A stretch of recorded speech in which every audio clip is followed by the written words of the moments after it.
Probably Is gonna that like say some MERS. sexual thing? I don't know. No, not BDSM, you jackass. EDM.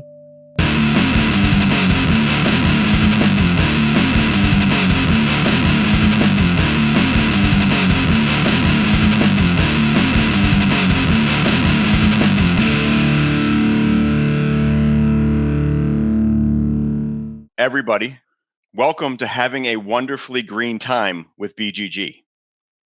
Now, today's guest embodies a spirit of kindness and generosity that inspires us all. As John Bunyan once said, "You have not lived today until you have done something for someone who can never repay you." This is the life that they live every day, not only with giving, but with giving with love. As Mother Teresa reminded us, it's not how much we give, but how much love we put into giving. And in the words of Maya Angelou, they truly are a rainbow in someone's cloud, bringing light, hope, and compassion wherever they go. So welcome to a true inspiration and someone I'm very proud to call my friend, Paranoid Grower. Welcome to HAWT. Thank you. I appreciate you. So how are you doing on this beautiful day, Paranoid? I'm doing really good, sir. How you doing? I'm you know what? I worked outside. I have this week off, so I've been doing some projects around the house, and I'm doing some brick work outside, which has turned into a much larger project than I had originally anticipated, but it's going as smoothly as possible. Beautiful day to be outside though, so I'm no complaints. Okay, I did. Happy to be alive. Hell yeah. So I see you're smoking on a little cone that you were rolling up previous to us starting today. Yes, sir. What are you smoking on today? I am smoking on the Trop cookies that I got from you during my Paranoid Freedom Tour. Oh, very cool. It's very good, sir. That was one that I have it's a breeder cut that I had. I actually gave it up. I tried crossing it with a bunch of different things, grew out a bunch of the crosses, and I just I wasn't happy with any of them really. It wasn't that they were bad, they weren't like herming or anything like that, but they didn't bring anything extra to the table. So I'm not going to just put something out just to put something out if it's not bringing something new. Trop cookies is a great smoke by itself. I think I gave you some of the stuff with that's seeded too with the NDT. So that's actually the only one I have not grown out. So if you do end up growing it out and it's something special or cool or whatever, then hell, maybe you can play around with it.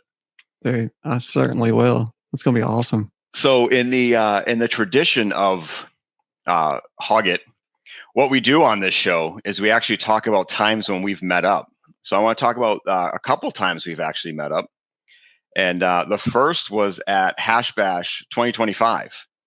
So I want to hear your experience of Hash Bash 2025. Oh man, Hash Bash 2025 was excellent. Honestly, I had a wonderful time. No pun intended.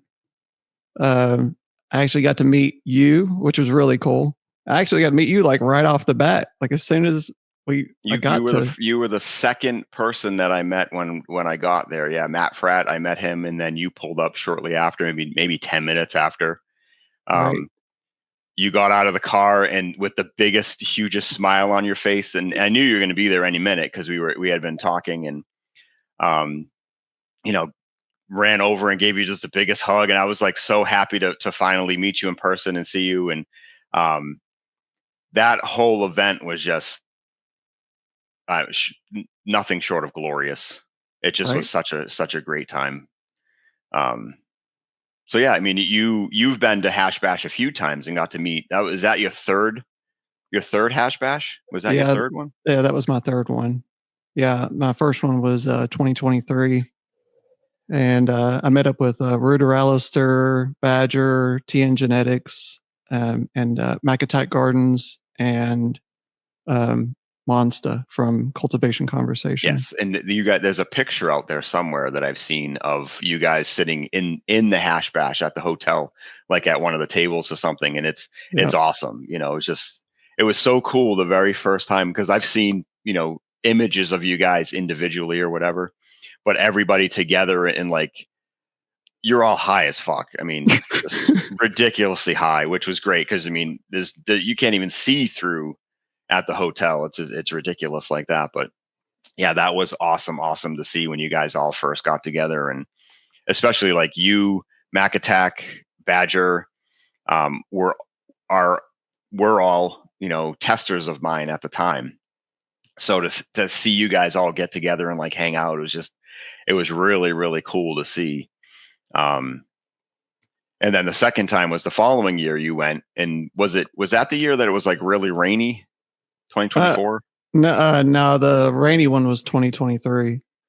No, 2024 was good. I stayed with Rudy, Jsaw, Badger, TN Genetics. We all got a house together, and Cool. yeah, that was a lot of fun. The only problem was the owners of the house had those cameras set up, and they kept watching us. So That's right. I remember you guys talking about that. That was the only uncomfortable part, really. You should have all just started walking around in your underwear. Dude, I did not think of that. I should have done that. Oh my God, that would have been great. I could have got some tidy whities on and gone outside. Just some thongs. Everybody wearing just bright banana yellow thongs. Banana yellow, yeah. I mean, they may have been into it though, so you never know. Actually, yeah. I totally skipped over what I was smoking on. We did. And, I know. What are you smoking on, sir? So this is actually a new cross that's going to be coming out in the fall. It is sour apple berries, is what I'm calling it. Ooh. And it is a cross between sour apple by Rockbud and blueberry grape by me. Yes. Super frosty plants, big plants, vigorous growth. I'm super happy. There's actually some of our testers that are growing it out at the moment. There's two different ones that are out there with the testers, so they don't know which one they have. But as soon as these things start to flower and they can smell them, they're going to know which one they have for sure. So yeah, I'm excited about it. It's definitely leaning more sativa for the high for me, which is nice because blueberry grape tends to be a little bit more indica leaning, probably like 60-40. And I think this kind of swings the other way, 60-40. So it's a real nice balance. Creative, chatty, great flavor. I have zero complaints about it. I grew it for the second time, just to test it to make sure that there's good continuity between one and the other. So the seeds are pretty much all coming out the same. I like to grow a decent sampling of them to see, okay, what kind of phenotypes am I seeing? What is the difference between them, and what is the ideal, in my opinion, of the phenotypes? This is my favorite of all of them, of the phenos that I've seen. There's really only like 3, which is unusual in F1. Is typically 6-7 different phenotypes in F1. I'm really only seeing 3. 2 of them that are a nice combination of both plants, and then one where the blueberry grape takes over. Like, definitely like more blueberry grape than the sour apple, but yeah, I love the blueberry grape. It's so good. Yep, and they're autoflowers. So I was debating on either smoking that one or the photo that I have coming out in the fall, which Mythical has been growing, and that's the Mythical grape. Also, those are photo regs. So that's actually, you have a mom cut that I gave you. I do. I still have it. It's in the armoire right now. Yes. I was happy to hear that was one of them that survived. You were on your most recent podcast. You were talking about how you lost some of the cuts, and I was like, "Oh, please tell me he didn't lose that one." No. I would have sent you another one if you really wanted one, so that wouldn't have been a big deal. But yeah. So what do you feel was the highlight for you of the 2025 Hash Bash? Let's see. Everyone's very unique, obviously. Every event you go to. Yeah. What was a standout for you? Definitely meeting you, for sure. Because I know you've heard it on my podcast, but about people wanting to meet you. And, when one of my questions is, who do you want to meet in the community? And you're up there, and you're definitely been one of the ones I've been wanting to meet. So being able to smoke with you and hang out, that was fun. Even at the going to the rally, Oh yeah, that was really cool. that was a lot of fun. Being able to actually enjoy the rally, and seeing Tommy Chong and seeing some of the speakers out there. Um, that definitely one of the highlights was the back deck of that house. Oh gosh. I don't think I've tried to explain that to friends of mine, like the amount of cannabis that was consumed in that weekend. Like, I'm trying to explain to him. I had pre-packed 117 cones that I brought with me. Oh, And I Lord. know at the end of the third day, because I had the tube and stuff, and I'd given some away to other people or whatever. I think there were maybe a half a dozen left in that tube. We smoked over 100 of those cones, and they're 1 gram cones. They're not babies. These are 1 gram cones. So that's like a quarter pound of weed almost that was smoked just from what I brought. Not to mention all the dabs that were done, the hash that was done, that was there. Like, holy hell, the amount! Like it was just unimaginable. You can't. And I actually dipped into like some of the personal stuff that we brought too, so that I could, hey, try these ones, because these were different than the other stuff that I brought. And it was like, man, like, and then you're just over there, like, there's already 18 joints going around. There's only 6 people in the room. There's 18 joints going around, and you're rolling another one to pass around. It was so much pot that holy hell. I know. Like I took a picture across the room, and I was maybe 6 feet from you, and there were 3 of you sitting on like the little couch thing.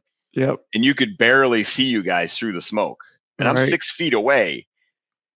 I had to leave the room to get some fresh air because I couldn't breathe. It wasn't the smoking part. It was the hot boxing of that small enclosed. What would you say? It was like maybe 6 foot by 14 feet, maybe 6 foot by Yeah, 14-foot space, little, roughly. porch or whatever. What a great time.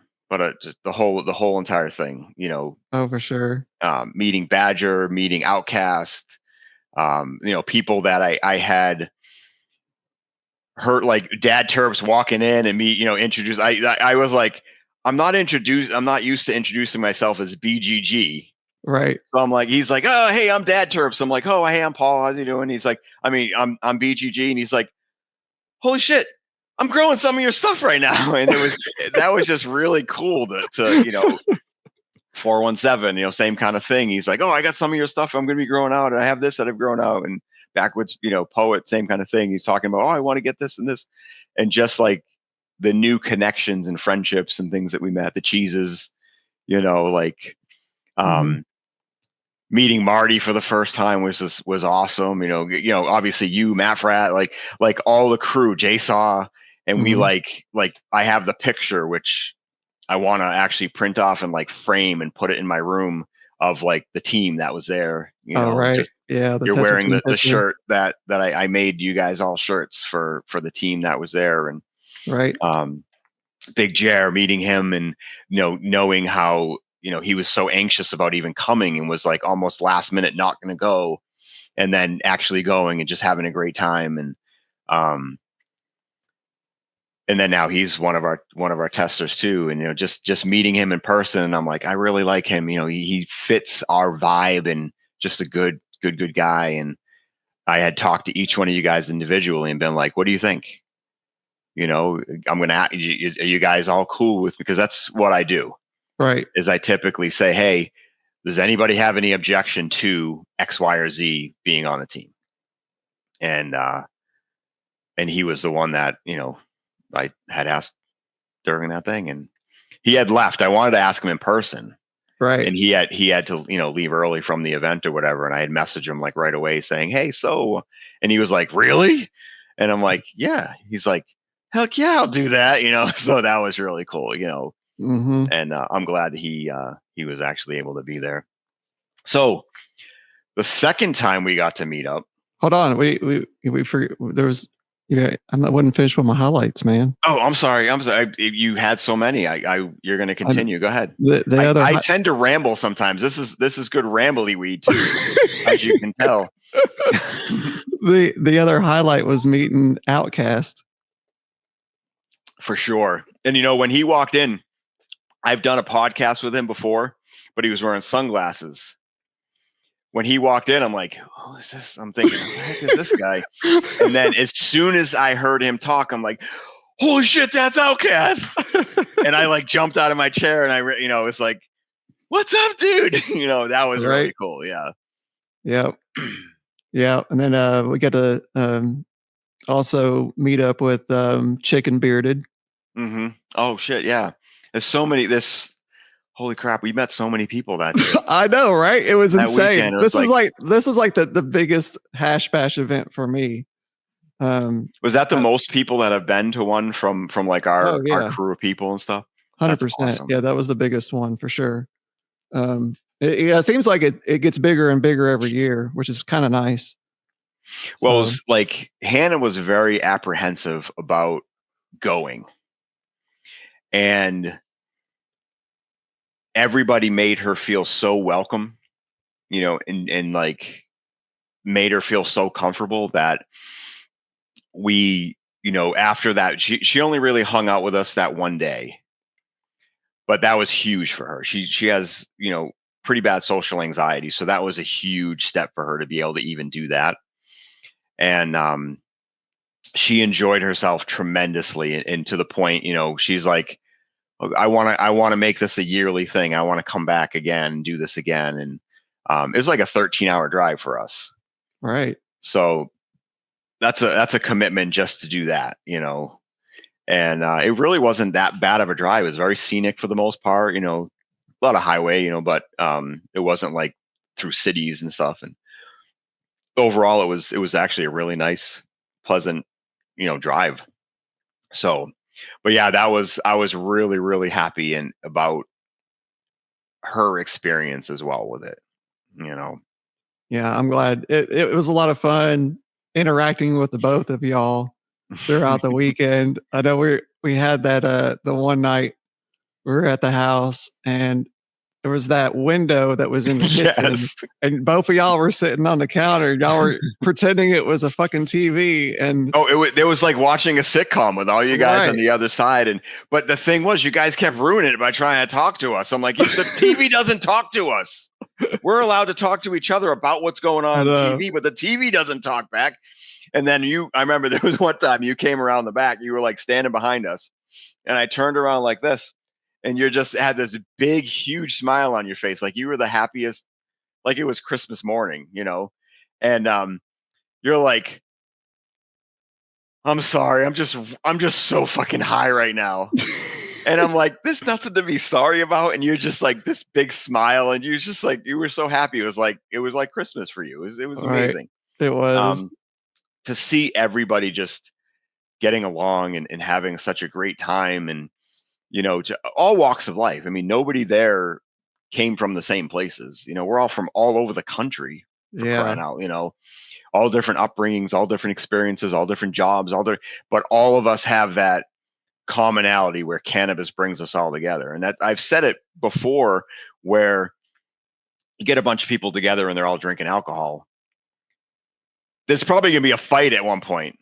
You get a bunch of people together smoking weed, and it's just going to be a giant hug fest and telling everybody how much you love each other. And just, there's such a different vibe to it, yeah, it's just, I can't stress enough. If you're on the fence, if anybody out there's on the fence about going to Hash Bash, do it. There's no on the fence anymore. You got to just do it, because it'll be an experience that you will never forget. Oh, for sure. Yeah. Speaking of which, are you going to come next year? I just said, Hannah told me that I don't have a choice. We have to go every year. Oh, thank God. Okay, good. All right, good. We'll be there. I don't know what we're going to do as far as like a place. I think we may just rent a hotel room again, just because that gives Hannah the ability to escape if she needs to. If she really feels overwhelmed or anything, she has that place she can go back to. Oh, for sure. And then maybe hopefully if we come back the following year again, if we have a nice experience, which I can't see why we wouldn't, maybe she then would feel more comfortable having, renting a place with a few people, but having the event of everybody getting together at another one of the, you know what I mean? Not having it where we're staying, but having it so we are staying with other people, kind of a thing.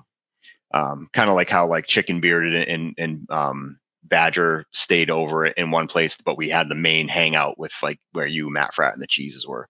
Right. The Cheeses. I was thinking we were at the bookstore the other day, and I came across a book that was about fire cider, and I'm like, oh shit! And I ran over to Hannah because Hannah was looking for some cookbooks and stuff. I'm like, oh shit! This is what the Cheeses, they were talking about this when Cheese was on with Paranoid. He was talking about how they made like this fire cider stuff, and he sent some home with Jeremy, and Jeremy didn't get sick or had no problem or whatever, and they didn't get sick. And I'm like, this is what we need. We need some of this stuff right here so that when we go back, we don't get the Wook flu, is what Grateful calls it. Yeah, most definitely. Flu. Oh, dude. Yeah. So before moving on, did you have any additional highlights? You only named like 64, so I don't know if you wanted to add a few. I'm trying to think, man. You got to go and check out the cup. You went the first time. It was you and Big Jer, right? Did you? Oh, yeah, just the two of us. Yeah. So we had yeah. We can make if we try. Yeah. We went to the cup together, and goddamn, I'm hot as fuck. Golly, this trop cookies got me jacked up, bro. Okay. Yeah, so me and Big Jerry went to the cup, and of course we went to the little trapper market thing. The trapper market's insane. It's very overwhelming every time you go. Luckily though, we went the first day within like the first hour, so there wasn't a lot of people, and they were giving away like free joints and stuff. So no shit. Nice. That was actually kind of nice. And we bought a few things, walked around, got some shirts, but then ended up just going back to the house because pretty much everybody was like, that was kind of the hangout spot was at the house. So yeah, I mean the cup event is worth checking out for sure. Yeah. But I think the Diag for sure is definitely the place to go to check out the Diag, because there's so many cool things going on there, and the speakers are really cool to see. And absolutely, but for me, the hangout at the house was really the highlight of the whole thing. So we're like 20 something minutes in, and I just wanted to give Grateful the shout out. All right. Hell yeah. I had to represent this. This is like the nerd, grow nerd network, whatever, what GNC, where you go for like vitamins and stuff. And so I had to give a shout out to them. So hi, Grateful. But yeah, and the other thing I don't want to forget, and we definitely need to stress this, is get one of these freaking treasure map things. Oh yes, do it. They're $50 a piece, and I did, like, if I were to go and get the amount of stuff that I got, and we ended up getting two, one for my wife and I, and because we did it as like an event thing just for the two of us, going from place to place to place. So cool to check out all these different places and whatever, and it was $50 a piece. I did the math of all the stuff that we got, and so we spent $100 on these. It gets you a 3-day pass to the cup, which would be $80. So already, if you're going to go to the cup, you're saving yourself $30 on the 3-day pass. And then we got over $400 each of value between the dabs, all the pre-rolls, the infused pre-rolls, the edibles, all that stuff. If I were to buy that here in Massachusetts, would be over $400 per map. So that's $800 worth of value plus another $160 worth of value That's almost $1,000 for $100. Mm-hmm. And you got to like explore the city, check out all these different cool things, and yeah, just fuck, like you can't go wrong with that thing. There's so much value, and if you're going to go to the Cup just one day, it's a $50 for a 1-day pass. So Right. the map pays for just that. So yeah, there you go. No, it's is there anything else you wanted to highlight from the Hash Bash? Not really, not that I could think of. So the second time that you and I met up. Yes. Now a lot of people don't know I've had a lot of things going on that pretty heavy shit back when you were doing your Freedom Tour. You were actually supposed to come here to my house and stay with me, but my son was in the hospital at the time. He spent 18 days in between the ICU and what would be a med surge floor, and had 3 surgeries, and so it was a lot. And you ended up not being able to come and stay here, which I was super bummed about, but I was able to arrange it so you could come and hang out for a few hours on a Monday with me, because you were, I don't know, an hour away at Grateful's. And I want to thank you so much for that. I needed that like distraction, that just friendship, just that little hang, even though it was only a few hours. That it was like a moment of peace in what was an extremely, extremely stressful and hectic time for me. So thank you so much for that. Yeah, you're welcome, buddy. That was during Paranoid's Freedom Tour that he did. That's right. Where you met like 872 people, I think, during that time. Drove like 30,000 miles or something. I don't know. It was like a 6-month tour you did. I don't know. You've talked about it on if anybody wants to hear more about the whole Freedom Tour, you got to go listen to, I don't know, the 800 other podcasts that you've done where you've talked about it. Yes. That's one thing I wanted to actually mention is you have your own podcast, which is like a total ripoff of mine. It's called HAWT. Then you're one of the members of the crew on the Grateful Nerd and and Paranoid. Oh, Grateful Nerd, the Grateful Nerd. So Grateful Gardener and Nerd Grows, and you do the crew. Yep. And now you're also a co-host of Crafting Cannabis. That's correct. Which I was so stoked to hear. I'm like, holy crap, because you're gonna force them to put out more episodes. Right. Which I love those guys to death. They were 3 of my original testers, and they're just the highest of quality people. So you fit right in with them, and I'm so happy for that. So you've talked about like all the millions of people that you were able to meet during the Freedom Tour. So you don't have to get into that now, but I would like to hear about your experience meeting me at my home. Just to I don't know, allow my head to grow a little bit more. All right. I like to hear you talk about me. So go ahead. This is what you do when you meet people. You want to hear what their experience is about you, right? That's what you're doing it for. Okay. No, just their experience in general. I'm just kidding. Honestly, I love your house. It reminds me of my grandmother's home.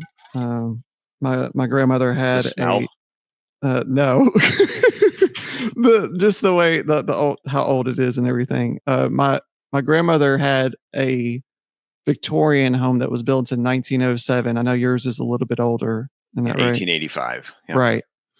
I love Victorian homes. Beautiful, beautiful homes. Right. But it's kind of that similar pattern where the rooms have the extremely high ceilings.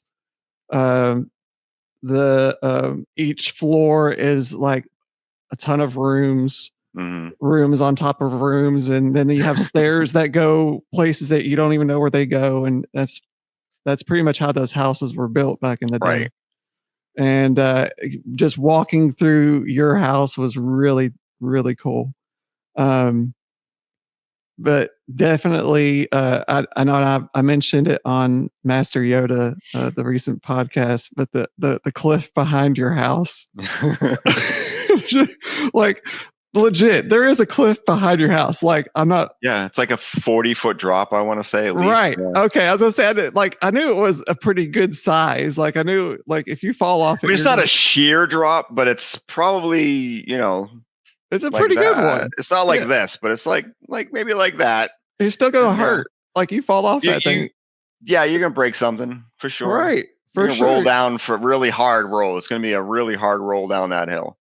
Right. That's not a fun roll like you used to do as a kid. That's a hard roll. And you're Right. gonna hit some trees and logs and stuff and bricks and whatever else I threw down there. Oh Lord. But also getting to just hang out and talk to you was a lot of fun. We Yeah, got to just one on one. That was nice. right, the getting to smoke the Badger's hash. We had Hmm. the Super Sun God that he grew. That he was a was he a tester of the Sun God? He Super was Sun God. actually the only tester of the Super Sun God at the time. Right. Marty grew it out as well late, but that was like later on, probably over a year later. Badger had made the hash and it was aging by the time Marty had. I think it was actually aged at least a year, so it's probably 2 years after. It took me like 3 years to get to a point when I finally released that because Badger's like, I don't know what the hell you're waiting for. It's perfectly fine how it is. I really like it. And every one of the phenols is great. And I'm just like, I'm not fully happy with it. I understand you like it. It's good. I'm glad that you like it. That makes me very excited. And because he liked it as much as he did, it made me want to continue on with that project. But I still need, there's still boxes that I want to check. And it's not all about Badger. Don't tell him I said that. Oh Lord. Love you, Badger. Yeah, that was, like I said, it was a very welcome distraction for me having you here, and I was extremely happy because that added just another layer of like sadness when I thought, you're this close and I'm not gonna be able to hang out with you. Right. And then when I was able to actually make it happen, I was like, something finally was like going right. Because it Right. just seemed like everything was just shit at that time. Like there's my son being in the hospital was only one small piece of all the shit that was going on at that time. There were like 6 major life events happening at that time. Getting to meet up and hang out with you was just like that rainbow. It was a rainy, shitty day for weeks and weeks and weeks. The sun kind of, you made the sun come out and a rainbow appeared. And there's a happy leprechaun paranoid at the bottom of it running over to give me a big hug. Right. Yeah, it was definitely a sunny day that day. It was great for sure. And then Even being able to have you come over, you're the only third person in the community that's ever been to my house. oh really? So yeah, you, Grateful, and Monster are the only ones that have ever been to my house. Nice. And only you and Grateful have seen my grow room in person. Really? Mm-hmm. Wow. Yeah, your grow room is pretty cool. Also, I really like your seed collection. Like your so many seed collection. When I was going through stuff and I was like, holy shit, I totally forgot about this. So I have another drawer that had more seeds in it. Oh Lord. So Yeah, because you showed me so many drawers full of shit. That was insane. We would walk past something and you'd pop a drawer over like, oh, there's some seeds right here. Like, what the fuck? Like, why are they here? Oh, I don't know. I just put them here. Like, Jesus Christ. So They're I everywhere. have a spreadsheet that has all the seeds that I've collected from other breeders, and then I have a spreadsheet that has all of my crosses. I've made over 1,000 crosses myself. So I've released 50 something, I believe, to date. So that goes to show you how many of them that I'm not happy with. When I'm doing a new, like I do a box set every now and then, right? And there'll be, I think the least I've had in a box set was like 4, and the most I've had I think was 7.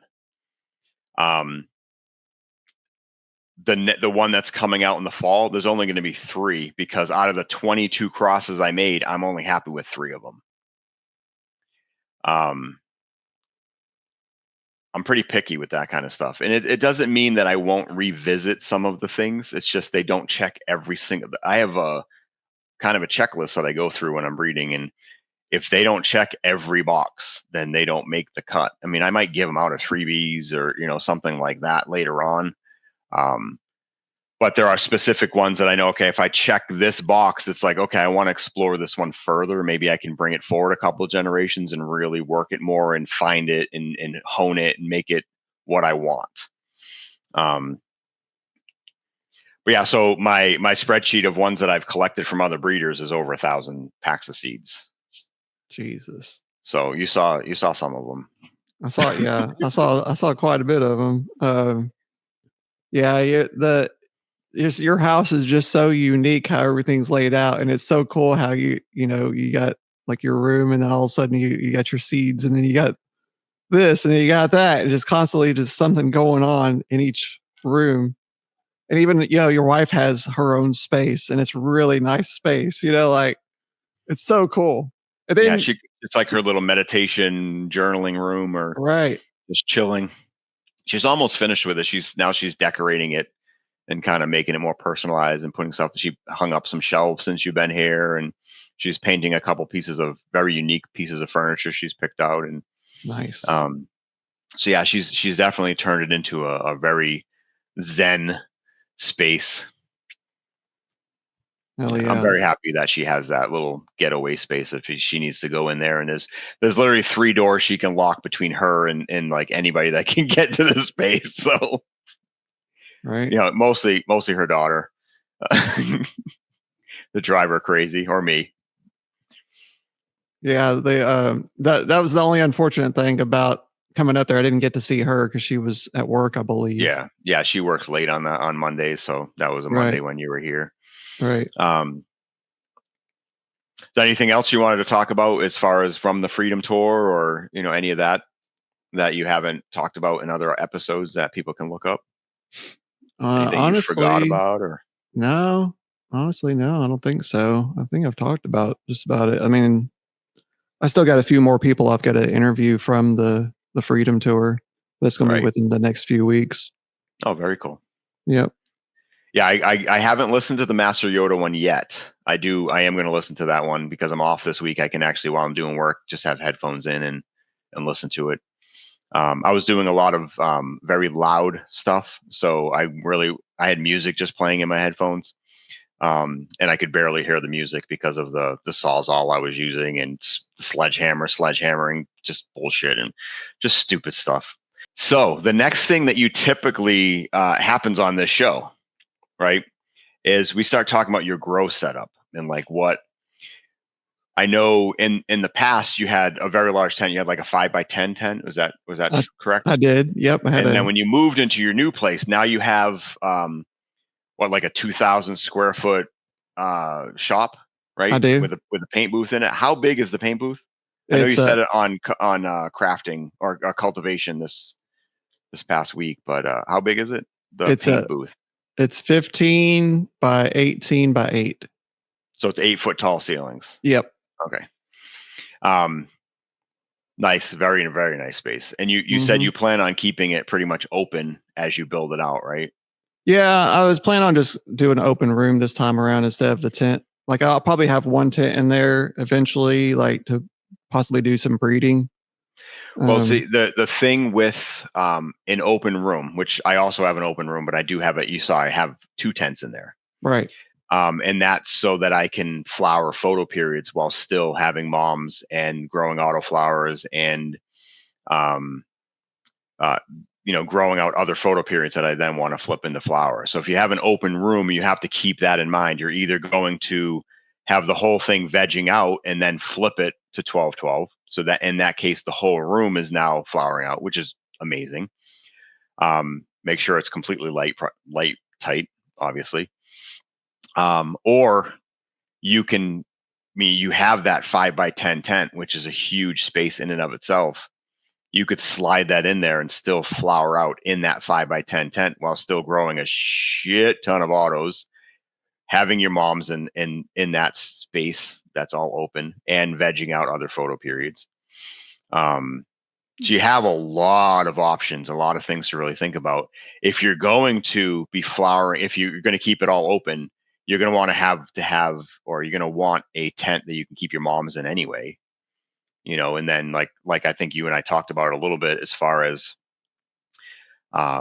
if you're keeping your moms in just a tent, you could just get a 5x5 tent, just throw in the corner, and keep your moms in there, and then flower out the rest of your room. You could grow some autos in with your moms, or just keep it as a mom tent if you just want to do photo periods. Or you could flip flop back and forth and just do a full auto run, and then just do a 12-12 for the whole room for a full photo run. Right. And just jump back and forth kind of a thing. And you have so many options. Yeah. I kind of so one of the things that I like to do during the wintertime is do 24 hours on with for autos.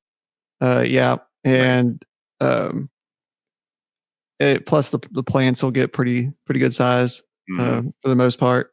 So I'll run a bunch of autos during that time, and I've had pretty good luck with doing that the last few years. Nice.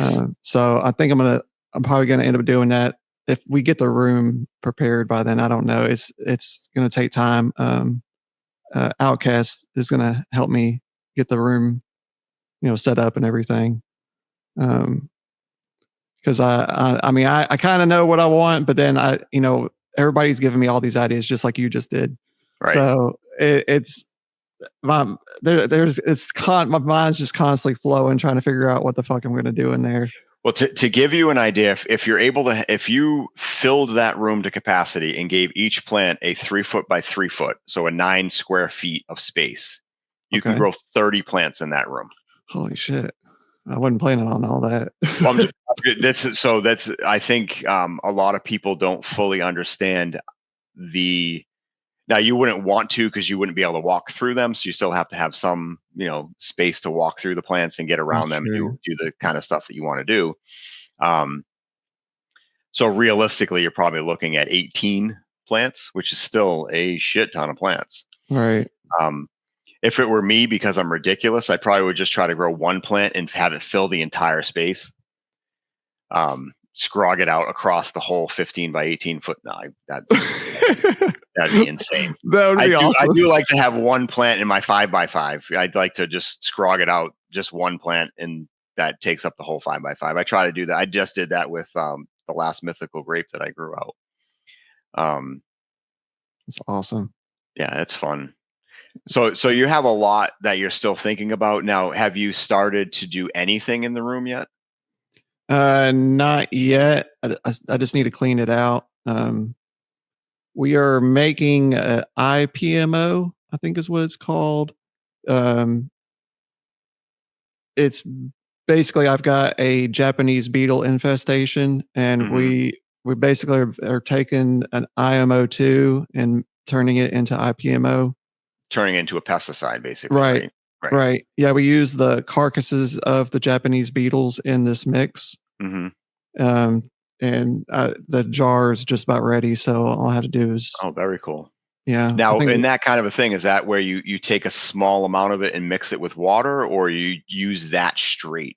I know we mix it with something. I don't remember what it is. But yeah, we have to mix it because we have to be able to who is we? It's a mushroom magician. He's a local grommy. Oh, okay. Yeah, he actually it was. I didn't know if you were if you're having a split personality thing going on, or no, the weed. I didn't know if it was affecting you like that.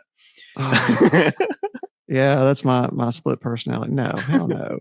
No, he's cool. It's funny enough. It's he heard about me through other podcasts, I guess. Listening. Okay. I want to say it was Yag, it was Yag and something else. He had heard my name and then found my podcast and then reached out to me. Oh, very cool. Yeah, it turned out we're pretty local to each other. So he's a pretty cool guy. We've been hanging out the last few weeks. Nice. And he's been over here coming over here teaching me about KNF because that's what he's been doing. So I need Very to be cool. learning the stuff anyways because I'm tired of buying all these amendments and Right. The thing that I want to actually start doing is more of the Jadam more than KNF.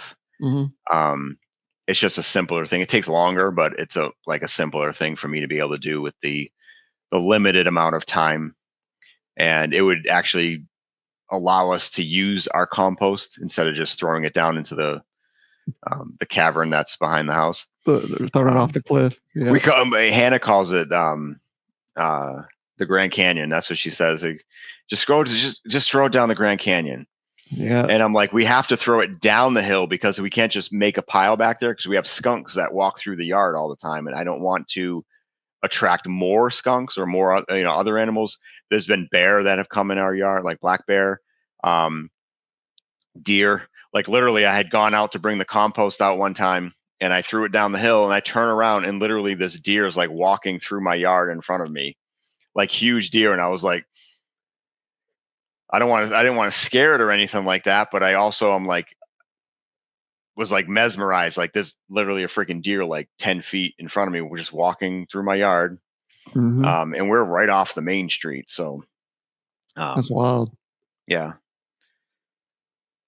I got so that's cool. Too. Yeah. I'm really, I'm excited for you as far as having that amount of space and you being able to outfit and get it all set up. I'm really, really, excited to see where it ends up.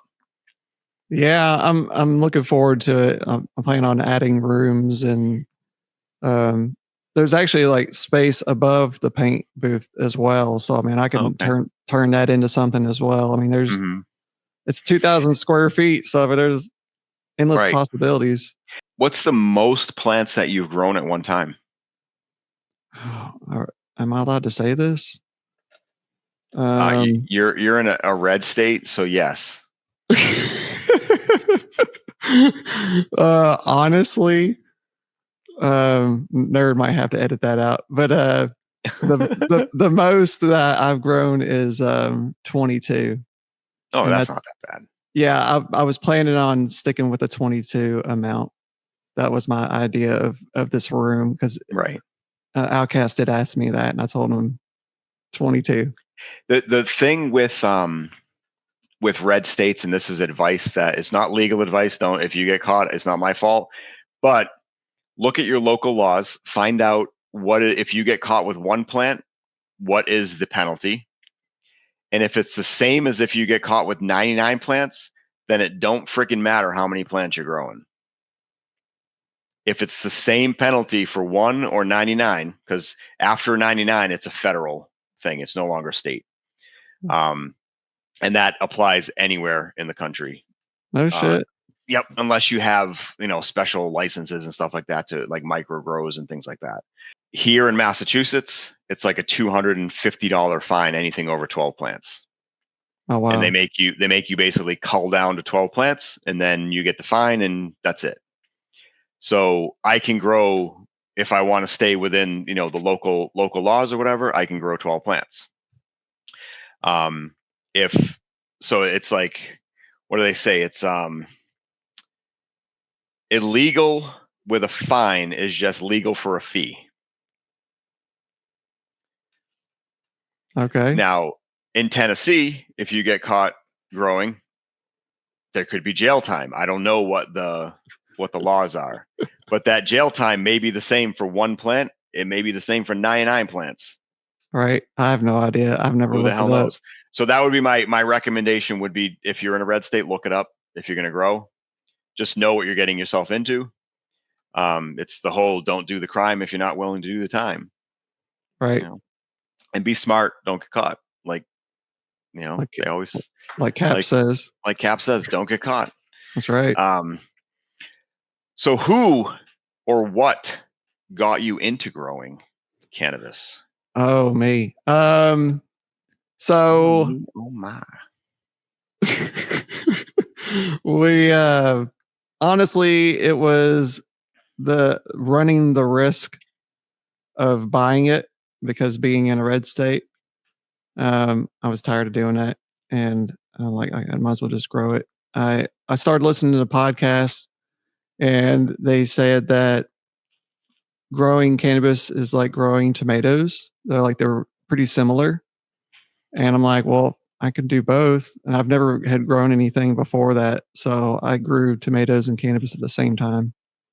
That was my introduction Was it into it. inside? You grew them inside, or I was grew that the tomatoes outside and the okay? cannabis inside. Yeah. So, but yeah, the tomatoes did good.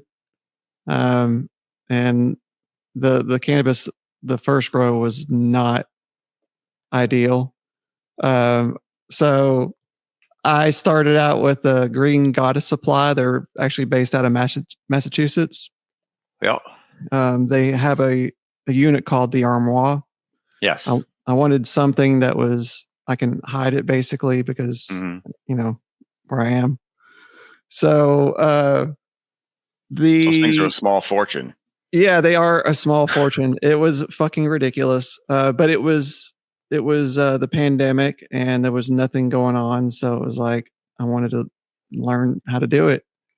And so I got one of those units, but you're supposed to use an autoflower seed, Yes. and I didn't know anything. I didn't know the difference between autoflowers and photoperiods, all that stuff, because I was just still learning at the time. So I uh, had gotten some seeds from a friend of mine, and it turned out it was a photoperiod. I didn't know. I got to like week 5, and I'm like, this thing isn't flowering. Like, what the fuck's going on with this thing? And I started listening to podcasts, and they were like, "Oh, a photo period, you have to switch the light cycle to 12-12." And I'm like, "Okay, I could do that." And I flipped the light cycle to This 12-12, is a 5-week-old photo period. a 5-week-old Okay. photo period, and this son of a bitch grew over the light, like, and it's not a big space. The armoire is Right. it's a small box. It's like They're about 4 foot tall. yeah, it's like a 2.5 by 2.5 by 4 foot, and yeah, so it grew over the light, like legit. The buds that were over the light were all white because there They was got no the light. bleaching, right? Yeah, so Yeah. there's no chlorophyll, there's nothing. Uh, so in reality, I only had like 2 ounces of flour. But the thing was, I didn't understand the whole like harvesting at 8 weeks. Like I was just I didn't listen to the podcast long enough, obviously. I didn't read it. I didn't do my research. I just Right. fucking was just doing this thing. And so I ended up harvesting at 5 weeks. So it didn't have hardly any, terps or trichomes or anything. Like it was just, it You was very, harvested at 5 weeks? I harvested at 5 weeks. Yeah. Oh, So, boy. So the thing is yeah. just starting to get all the expressions and everything. Yeah, dude. And so, because at this Like, point, why am I not getting high smoking this?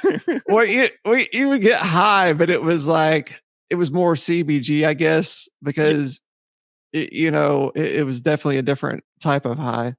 right. Um, but it was I ended up giving it the flower away because I was just so upset because part of the problem was when I harvested it, like I'd gotten the soil from Amazon, and I guess they had stored it somewhere funky because it might have been near something. So because they had, I had all kinds of bugs. Like I had to, Right. I had a little bit of everything. Like this, it was just the perfect storm for this little plant. And Right.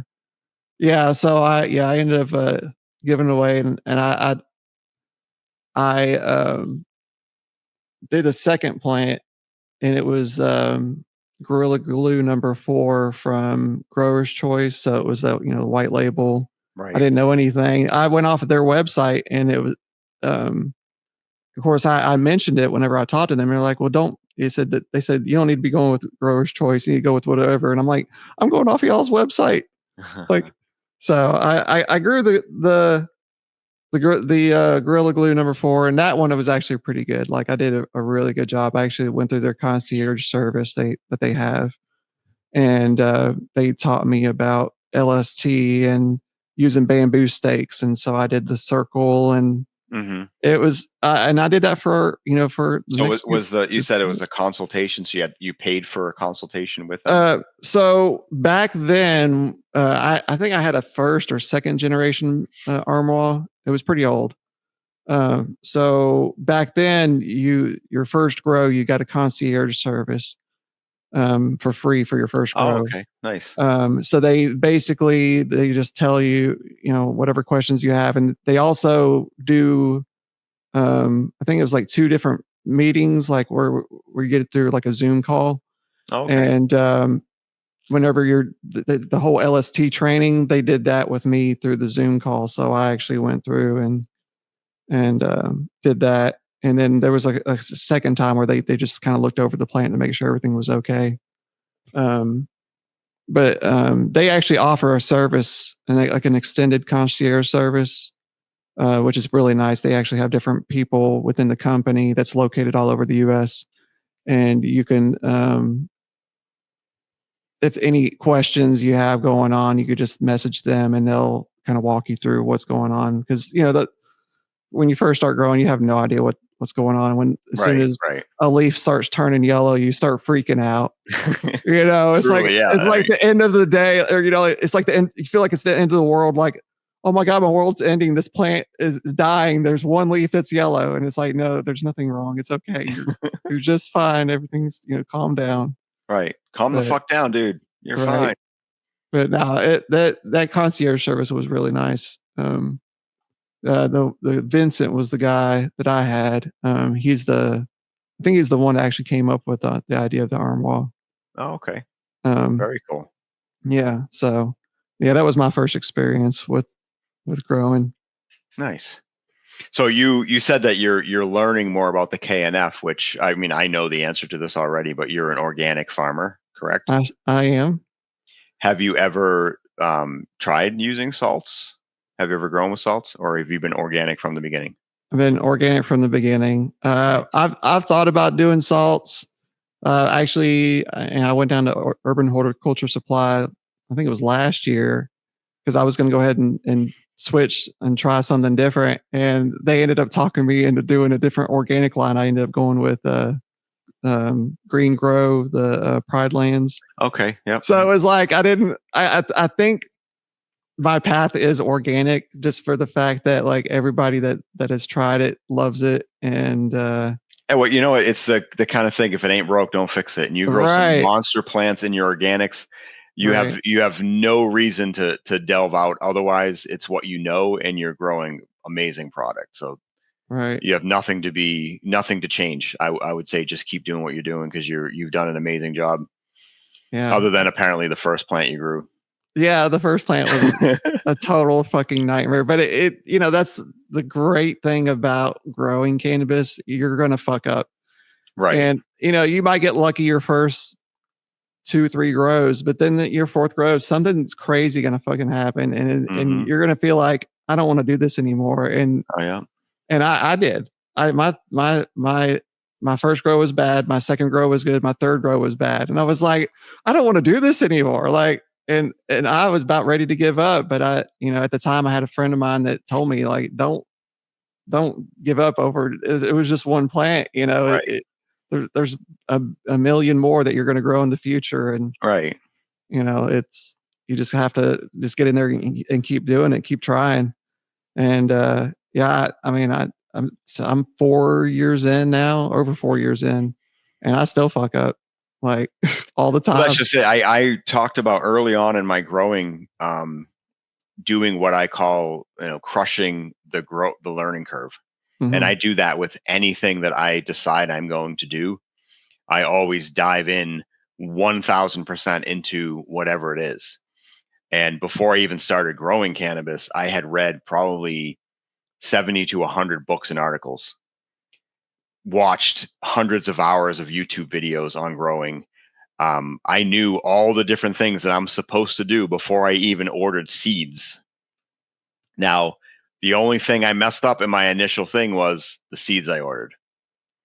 I didn't know there were places around that you could get other seeds, so I was just going off of names that I knew, like like you said, GG4. Okay, well, I know that I've heard that before, or whatever. And I grew Skittles as one of my first ones, White Widow, and different things like that. And thankfully, they ended up being from decent companies. Not like what we deal with now. They're not Night Owl good as far as autos and stuff like that's concerned. My first plants were photos grown outside, but My first indoor plants were autoflowers, and I stuck with autoflowers for quite some time indoors. But I was just popping seeds. And I'm like, you know what? I'm always going to have a plant in different stages. And I didn't know it was called a perpetual grow at the time. I was just doing it. So I would do every week, I'd plant 4 new plants every single week. And I had, as far as my germination, I was like, people would say, oh, I have trouble germinating. And I'm just like, I literally have, because I have my spiral notebooks, I could go back and flip through them from when I first started growing and look at them. And literally I had over 100 seeds in a row that I popped, no problem. Just putting them right in the dirt. Just there you go, right in the cocoa, watering them in, 4 or 5 days later, there's a little guy coming up and 100 in a row, no problems. So like all of a sudden I'm listening to podcasts and people talking about germination issues. And I'm like, am I supposed to have problems germinating seeds? I mean, I've never had a problem with it. And then I did not that long ago. And I'm a pretty experienced grower where I had like 17 out of 19 seeds not germinate. Oh, wow. And it was at a time. And I remember I was talking to Howling Buds, shout out Howling. And he said the same thing. He's like, I'm having problem germinating right now. And then I heard like a few other people saying they were having, and I'm like, it's got to be something with the moon. The moon is fucking with us somehow. So everybody's having problem, with the germination. And then all of a sudden I'm like, you know what? I'm just going to go back to my basics, how I do it, and I wasn't really changing anything different. I said, but I'm going to really, really hone in and follow my protocol that I've done forever. And sure enough, it was 100% the next group of them that I did. But I was like, am I like losing it? Like, how is it, you plant 19 seeds and only 2 of them come up? That's like, if that happened early on in my growing career, it would be like you said, people run into something and they're like, oh, fuck, this is stupid. I'm not doing this anymore. Right. And I couldn't really think of anything that I had done differently in germinating those. But hearing everybody else, there were a lot of other people in the community at that time having trouble germinating. And I'm like, it's got to be something in the air or something. Something's going on in the universe that's making it so we can't germinate seeds for this 2-week period or whatever it was. Right. So I know you grow with auto pots, correct?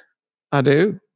You used to use fabric pots at one point, right? With hand watering and stuff. Yeah, I did the hand watering for the first few years. Have you found like a preferred pot size that you kind of go to right now as far as the auto pots are concerned? I know you have the XXLs. I do. I have the 6.6 gallon pots. Mm-hmm. I also have the 4 gallon pots, and I have the one Trader Grow bed that has the actual like the 23 gallon pot in it. Honestly, man, I would love to just switch over to the Trader Grows. Really? Like, oh my God. Have you tried like the 13 gallon ones? I have not tried a 13 gallon ones. Because that in the room that you're going to grow in, that may be the way to go. Other than the Trader Grow might be the way to go. Honestly, if you really enjoy that and you have that kind of down. I'm just thinking a 13 gallon pot with an autoflower with that drop that it's going to have and the space it can fill up. You can grow some monsters. I know. Like, I wish I could get like a bigger than 13 gallon though. Like, how big can we go? I don't even know. I don't think you would really need a bigger than 13 with an autoflower because that's, they call it your battery in organics. I don't think you're going to go through even 13 gallons worth of soil and nutrients with an autoflower. Yeah. 7 seems to be that sweet spot with organics with the autoflowers.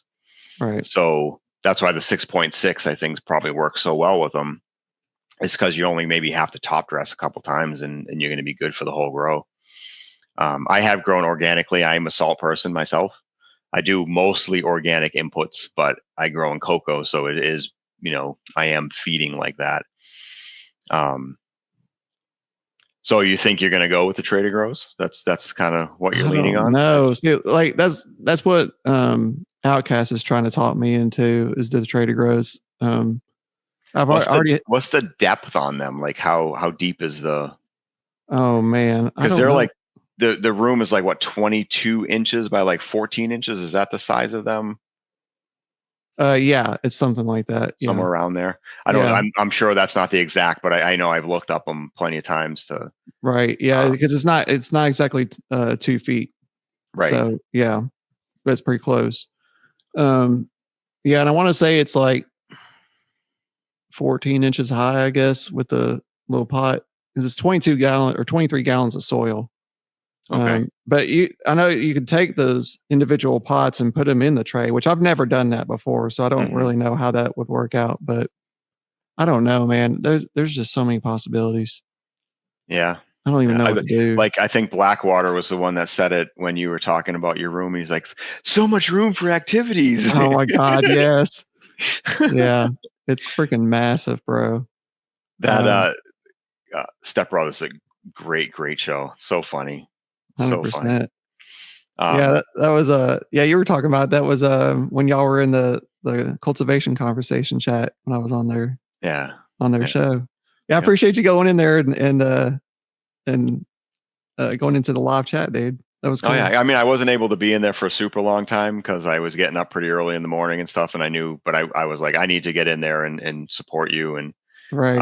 at least for a little bit and give you away. I listened to the whole thing the following day and or watched the video the whole day, the next day, and it was good. I liked it. You did a good I job. I was nervous. I was extremely nervous. Like, because he I'm asked all me, even to today, and I've been on a lot of podcasts now, and you do your own podcast. You've done more podcasts than I've been on, but I think I've been on like, I don't know, 16 or 18 or something now. right. Um, I'm still nervous before I do a podcast. It never goes away. I don't think Okay. it ever goes. I think, and it's the nervous is a good thing because it makes you want to do a good job. Yeah, Makes that's you exactly that's exactly how I feel. right. That's Yeah, exactly what it is. Yeah, it's 100%. and that's what it is about me too. It's like I don't want to mess up. I want to do a good job and convey the information that I want to convey, and hopefully somebody gets something out of it. And Right. that's all that I want. I just want to give back because especially when I first started growing, I leaned on the community a lot, Oh, for sure. and that helped me in my journey to get to where I am now. So if I can do that for somebody else, then hallelujah. Right? Do you so you're organically, do you re-amend your soil? Do you reuse it? So I've never re-amended soil before, but I just went down to Urban Horticulture Supply recently and picked up Mhm. some of the Build a Soil, the 3.0, Mhm. and I was planning on running that on this new grow and Okay. re-amending. Before I just was, I mean, we'll be real here. I did just buy soil for the longest time. I originally started out with Fox Farm. I did Ocean Forest because that's what um, uh, Green Goddess Supply recommended Okay. back then. But then Which is great for photo periods, not for autoflowers. right, yeah, Too hot. I realized that growing in that box, which actually it is kind of good because the plants don't get too big in that Mhm. box. But I wanted to go bigger Right. just to see if I could do it. Well, let me It preface this. So I said it's not good for autoflowers. It is, but you'd yeah, have to do the layered thing. So you'd want to do yeah, the ocean forest in the bottom third, and right. then you do like a what's the one that is actually better for them? Happy Frog. The Happy Frog. You do Yeah, that, that's and then maybe a mix of like cocoa and Happy Frog for your top third, so it can grow into those different things. And then when it's getting all the way down, it's when it's a bigger plant, able to suck up and want all those extra nutrients. right. Um, That's what I was gonna get at. I back when we used to have grow shops, mhm, mhm, there was I start that's where I started to go and get my soil because they didn't have issues with bugs in their soil like right. Amazon did. And that was what the guy recommended. Because I asked him, what do you recommend? And he said the layering thing Hmm. and Ocean Forest, Happy Frog.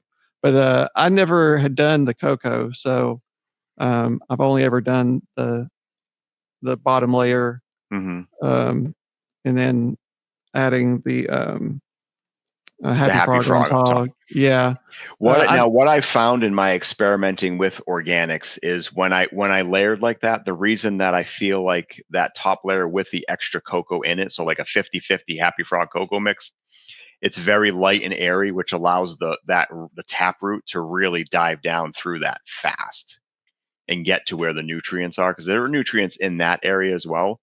But it really starts to push through that, and it can push through easy. And autoflowers, sometimes they have a tough time, the taproot getting down. And um, at least for me with organics, I found that the soil, if I overwatered it too much, or if I packed it down a little bit too much, it was almost like the plant is now struggling to push through all that soil. So I found that doing that top third layer, it made it so that taproot could actually go down and get through into the next area a little bit easier. Oh, for sure. That was just my experience with it. Every other people could maybe have different experiences, but whatever. So anyway, you don't reuse your soil now, but you're planning on doing it, right? Yeah, I'm planning on it.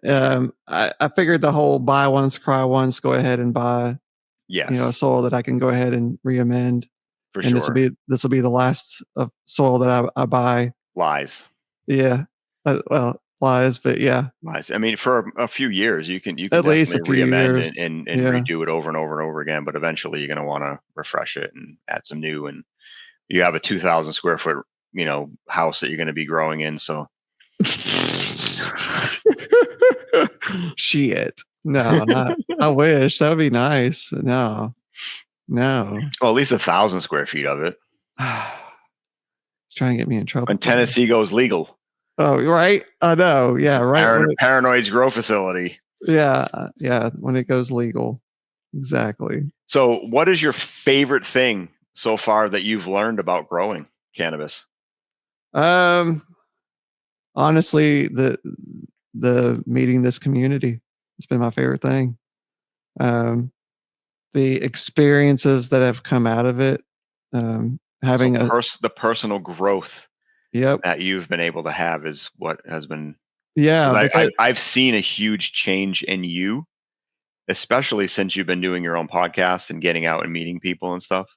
You're right. more confident. You seem happier too. Oh, for sure, You most know, definitely. yeah.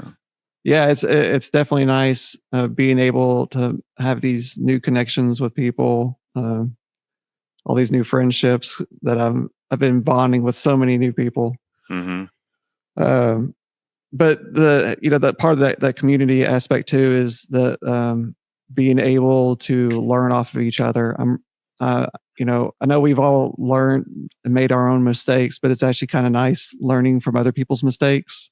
Oh, of course. Yeah, because then it saves you some money and time and headache and all kinds of stuff. If BGG, Grateful, and Nerd have ran into the same problem, well, I'm more than likely I'm going to run into the same problem too if I do what Right. they're doing, and so I'm not going to do that, and I'm going to learn from that and try this method instead, and so that seems like that's worked out for me quite a bit, Famous last words.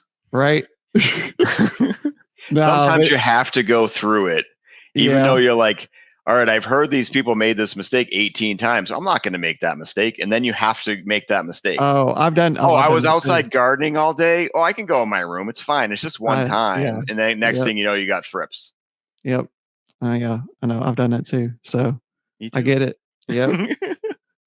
But yeah, that I would say the other thing about learning about growing cannabis is learning about growing everything else too. Mm, Um, I didn't grow anything before. The only thing I've grown is a daughter. yeah. So that's it. I haven't really grown anything else, and it, it is the gateway drug into growing other stuff. Oh, yeah, for I sure. will say that I've This year for us, it was like crazy ornamental flowers. Now it's been super dry here. So we actually had a lot of them die. I oh, don't want to like waste a lot of water. And we actually have a restriction in our town right now about the water usage and stuff. So okay, I don't want to be one of those people that's like, screw you with your water ban, blah, blah, blah. Just so I do respect that. I'm already using more than enough water in growing my indoor plants. We have, as far as house plants, we have over 50 house plants plus my cannabis plants. So we're already using water inside the house. We don't need to be watering outside plants. Right. But we lost one of the morning glories out front because it's been so dry. But we have two others that are right up against the fence that are just exploding, and they're beautiful. I go out there every morning with the dog, and I go check out the flowers on them, and there's so many different colorful. And so yeah, it's definitely, I agree. It is the gateway to growing other things. Last year was all vegetables. We were growing in like containers and stuff. That said, what can we do? And now we're talking about actually maybe getting a greenhouse to put out there to grow some vegetables in. And so, yeah. That's why I'm my next adventure is getting in more into vegetables. I've done the tomatoes. I've done all different kinds of tomatoes. But when it comes to other vegetables, I haven't done a whole lot. So I want to get into that. I did. Well, we have focuses in our community, and you guys just had him on the crew, and what an amazing episode that was. And I was like, holy crap, I learned so much in that 2-hour episode or whatever it was. Right. And I'm like, man, he's like inspiring me to want to grow more stuff, not just cannabis and ornamental flowers. It was actually Stoney that got me into wanting to grow ornamental flowers with his passion and how much he talks about it and like loving it and growing them indoors and outdoors. And so that was very, very cool to hear that. So yeah, you can pick his brain and I guarantee you'll be like an expert. Oh yeah. When I went to his house during the Paranoid Freedom Tour, it was like a day after yours, I believe. I'm pretty sure a day or two after I left your house. But I got a bunch of seeds from him. So like y'all need to get connect at some point in the near future. Oh, definitely. Yeah, definitely. If you want to get some seeds, because he has all different kinds of seeds, bro. Like anything you could think of, he's got it. He's got fucking wildflower seeds, like all kinds of shit. Yeah. Awesome. Yeah, we have at the end of our deck, I think you saw it, but at the end of our deck, that space, it's it's 14 feet long and like 4 foot deep. That's all wire flowers. And we just, every year we get a packet of like 20,000 seeds or whatever, and we just throw them back down there again. And now it's getting to the point where it's like, holy hell, there's like too many wildflowers down there, but they're mostly perennials now. And I just was looking at actually a book on medicinal plants in New England. And some of the wildflowers that are growing in there are some of the top ones they talk about as far as you can turn them into different solves and things like that to actually and make teas out of them or it's just exactly like you said, it's that gateway drug to learning other things, and that's just, now I've gone through, I love these ornamental flowers, but is there a purpose or use for them? And yes, there is. Hey, look at this. And now it's like a whole other avenue I'm going down, and like I have time for more hobbies. Right. So what advice do you have for an aspiring cannabis grower? Man, do your research. Please do your research. Don't go in it like I did. I'm just going to do this, and to see what the fuck happens. Like that part is cool. Like you can do that, but do your research. Like listen to podcasts. I think what you're saying is don't do only the fuck around and find out. Yes. Don't do that. So like I would highly suggest getting on Discord and talking to people. There's a bunch of different cannabis discords. It doesn't have to be just Grateful Nerd. There's all different kinds out there. Wait, Grateful Nerd has a Discord? Yes, we do. I have a Discord too. You do? I do. You do have a Discord. Wants to join it, reach out. Please do. Yeah, we need some more people in there for reals. But yeah, I would say get on Discord, even Instagram. There's people on there that are growing. There's some good, amazing growers on Instagram. So, and then just getting on YouTube, and there's a ton of information on YouTube. But yeah, do your research, man, and find a community. Definitely say find a community that will definitely help you out. Obviously, use your judge of character. Like, am I saying that right? Yes. Okay. So I'm really high, so I want to make sure I Or said at that least right. close enough. Right. So I'm I mean, getting there too. I'm smoking on the black bourbon now. So this is my second cone that I'm going through, and right. I'm starting to get there with you. But yeah, you could kind of feel people and feel different communities and see how they act and see how they treat you and stuff. Because I've been through all different kinds of communities in my years of doing this, and I feel like I've found a pretty good home where I'm at, between Crafting Cannabis podcast Discord and Grateful Nerd Discord and cultivation conversation. It's the everybody seems like everybody's pretty cool and they're eager to help, and they're all pretty knowledgeable. They've been on it doing it for a long time. So Well, I'm not going to pretend to speak for the whole community, but I'm going right. to, in that we're very happy that you're part of the Oh, community with us. well, I appreciate that, sir. So I'm happy Yeah. that is. So are you ready for the hot seat? Yes. It's just this thing I made up. You did? I call it the hot seat. The Hoggett seat, right? The Hoggett seat. Are you ready? Yes. These are like super fast Spitfire. So you just immediate answer, whatever comes to your head. Jesus You've Christ. never heard these questions before. Okay. So first question. Okay. Which band or artist did you see for your first concert and the venue? I'm highly embarrassed about it. So I'm going to give you two answers. Was it New Kids on the Block? Please tell me it was New Kids on the Block. It was New Kids on the Block. Are you serious? Yes. Oh my goodness. So what it was, I'm gonna need to see your man card. No. Was this with a girlfriend or something? Please tell me it was with a girlfriend. I'm gonna tell you. Okay, so look, my sister wanted to see Tiffany. Tiffany was the opener for New Kids on the Block. And this was at Starwood Amphitheater, which is no longer a venue, which saddens me and everybody else in Middle Tennessee. But I was young, so I had to been like, I think 8 or 9 years old. And at the time my dad worked night shift, so there was no staying at home. I had to go to this thing, and I had a good time, like listening. My sister listened to Tiffany all the time. So it was like, I listened to Tiffany enough to know, like, okay, this is okay. But the whole New Kids on the Block thing, I was so embarrassed because I had to go back to school the next day, and everybody kind of knew what was going on because we went to the concert, and I was like, right, yeah, I was just not happy. So I would say my first concert that I was happy was New Kids on the Block. It was not. You don't get to take that back. No. So my first. What I was happy about, that you weren't forced to go to. I wasn't forced at all. No, these tickets were bought for me. It was Phil Collins.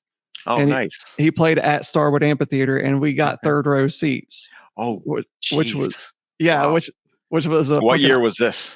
This had to have been like 89. Wow. Okay. That's amazing.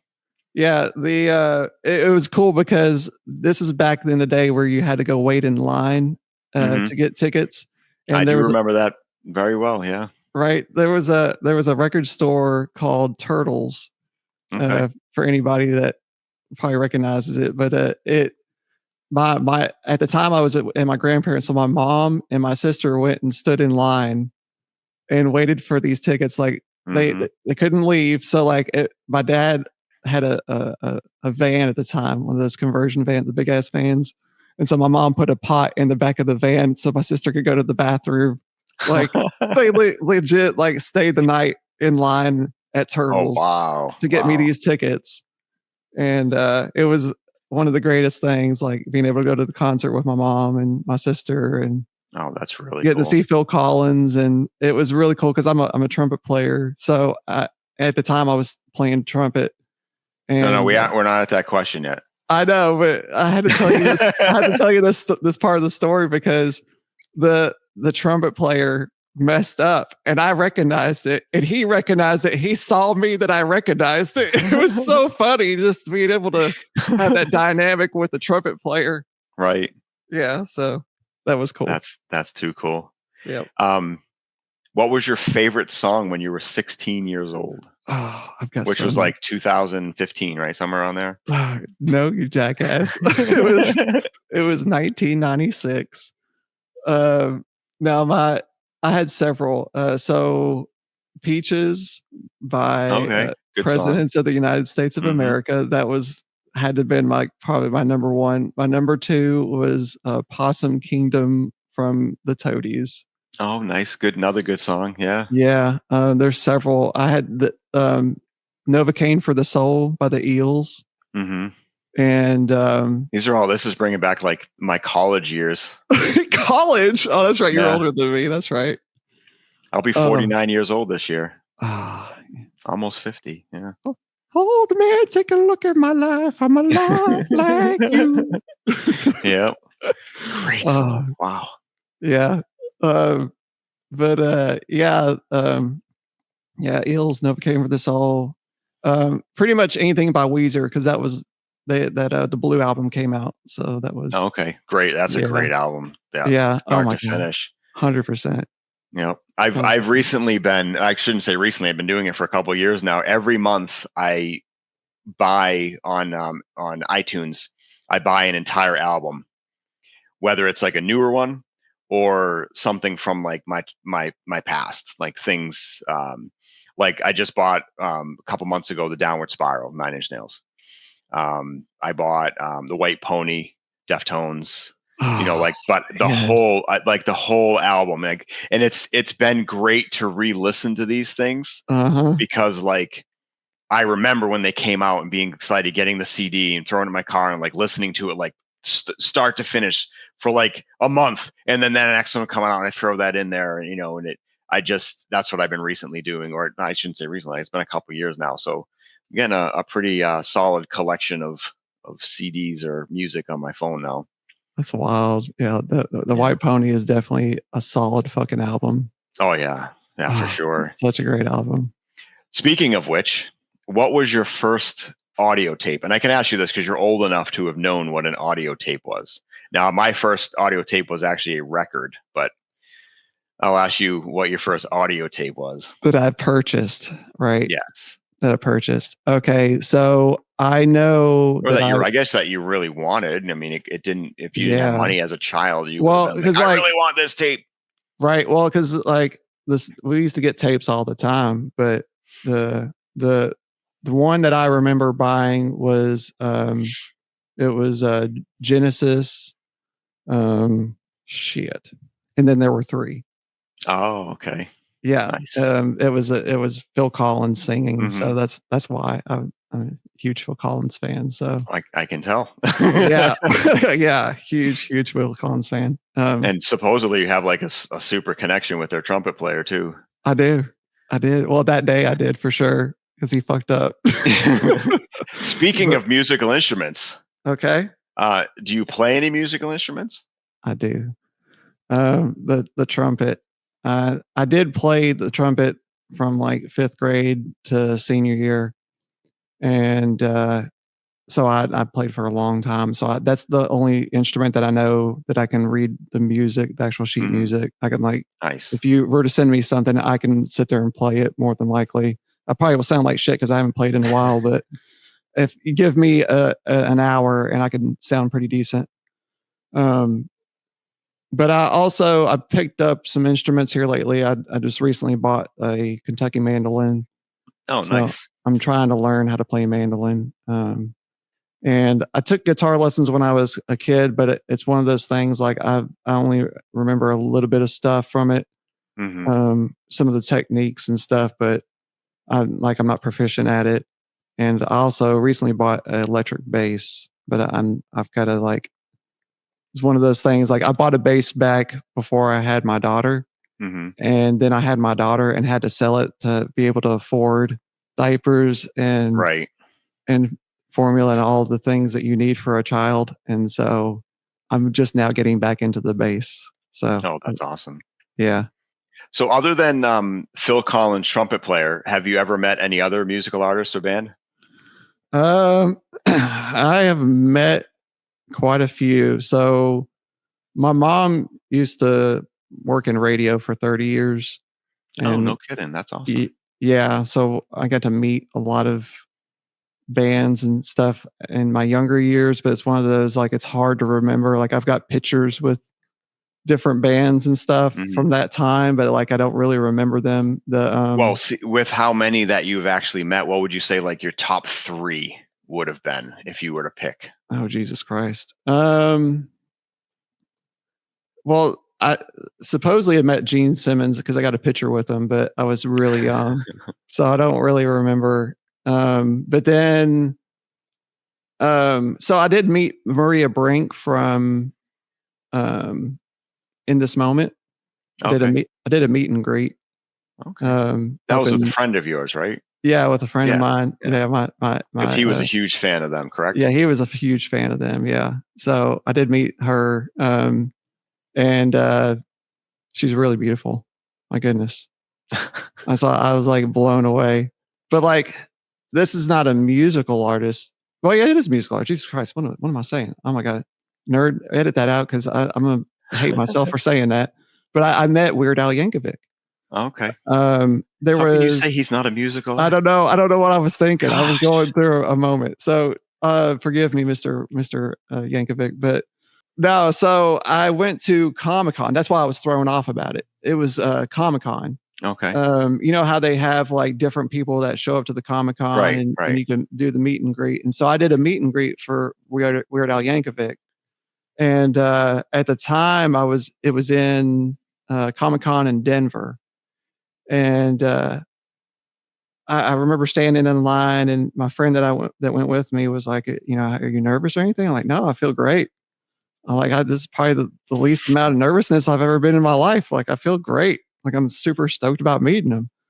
And I remember walking into the room and immediately saw him. He's so tall, right? Mhm. And that curly hair is so fucking curly, right? And I seen him and I immediately started shaking and I was nervous and I was like, "Oh my god, it's him," you know?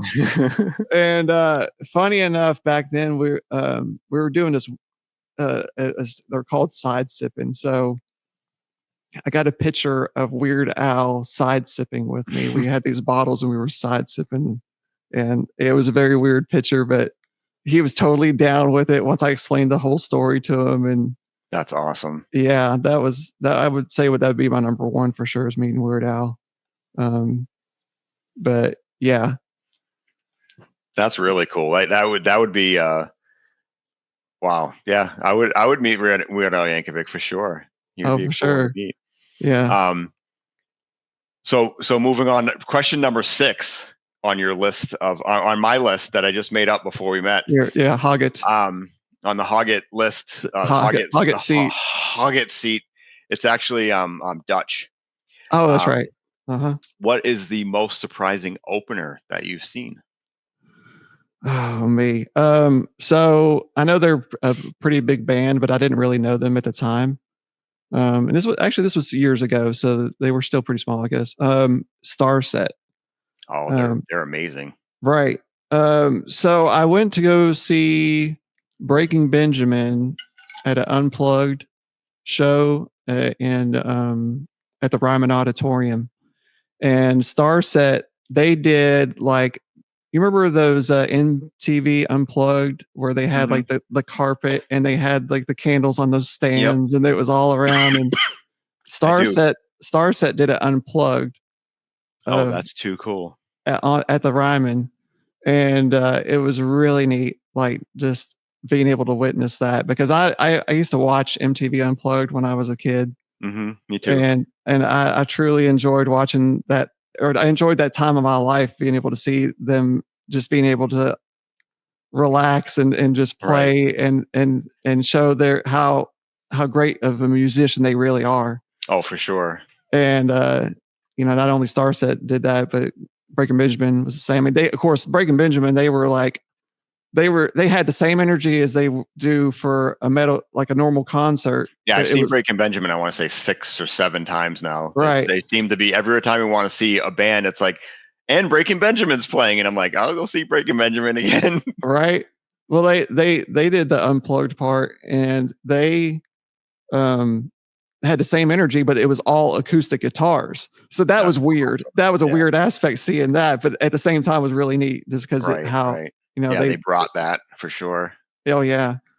So it was completely different than the Star Set opening, but I honestly, the Star Set, that opener blew me away. Like after that, I was an immediate fan. I'm like, this is one of the greatest bands ever. Oh yeah, they're really Yeah. really good live. Um, Speaking of live, which band or artist has been your favorite to see live? Oh, Jesus Christ. Man, that one is so hard because I've seen so many. It's that the thing is I've been a ton of concerts. Like my mom worked in radio. Hmm. I've been to It's hard to. It's nearly. It's yeah, almost an impossible question yeah, it to is. answer when you've seen so Um, many.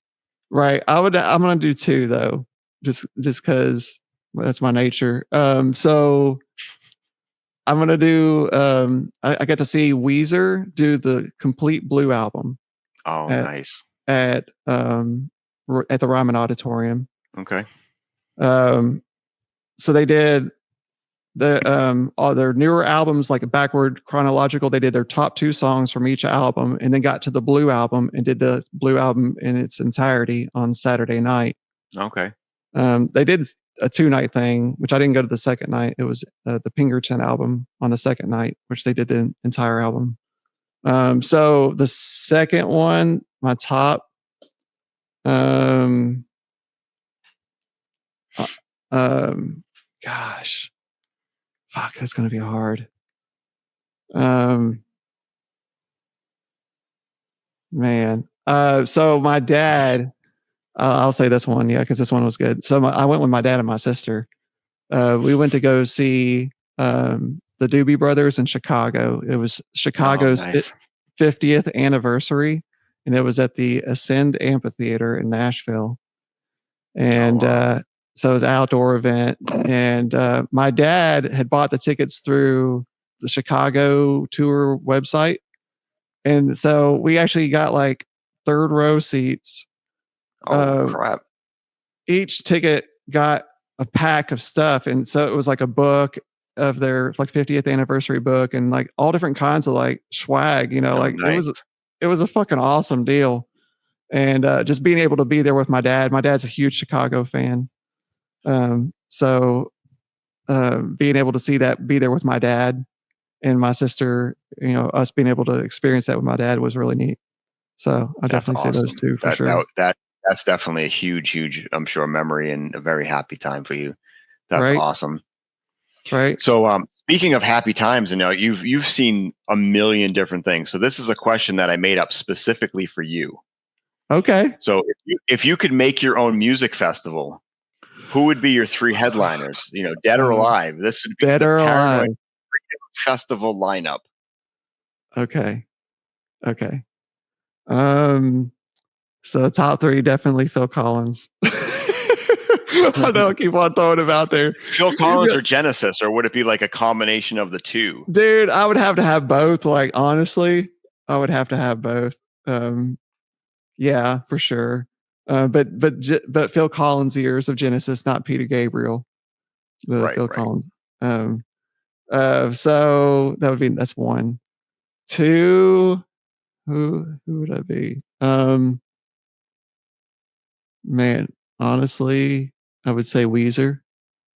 No, I just said Hmm. them recently, but then I'm gonna. No, wait a minute.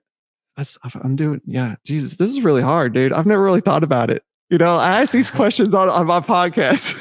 I mean, you ask these What are questions you on your talking about? podcast. I've never done this before. This is the first time I've done this. I just made these up before we got together.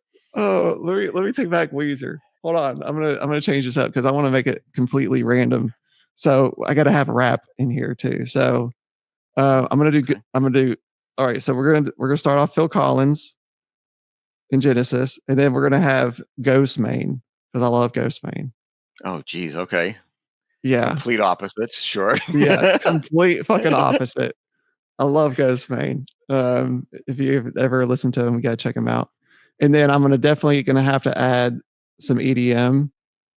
So, fuck, I'm Is probably gonna that like say some Mercy. sexual thing? I don't know. No, not BDSM, you jackass. EDM, electronic dance music. I'm gonna have to say Mersive. I really like Mersive. He puts on Okay. some amazing shit. That would have to be Wow. my yeah. It's gonna be like a crazy music That's your festival three. for sure. That'd be day to day to day. You wouldn't know what to expect. No, it would become, but see, That'd be that's gonna be the wild. top headliners. You know, I have like a bunch of like other bands I would love to be in. Well, naturally, but we're not going to get into all those. As you know, that we don't want this to be a 4-hour episode. Nobody's going to listen to That's that true. shit. That's true.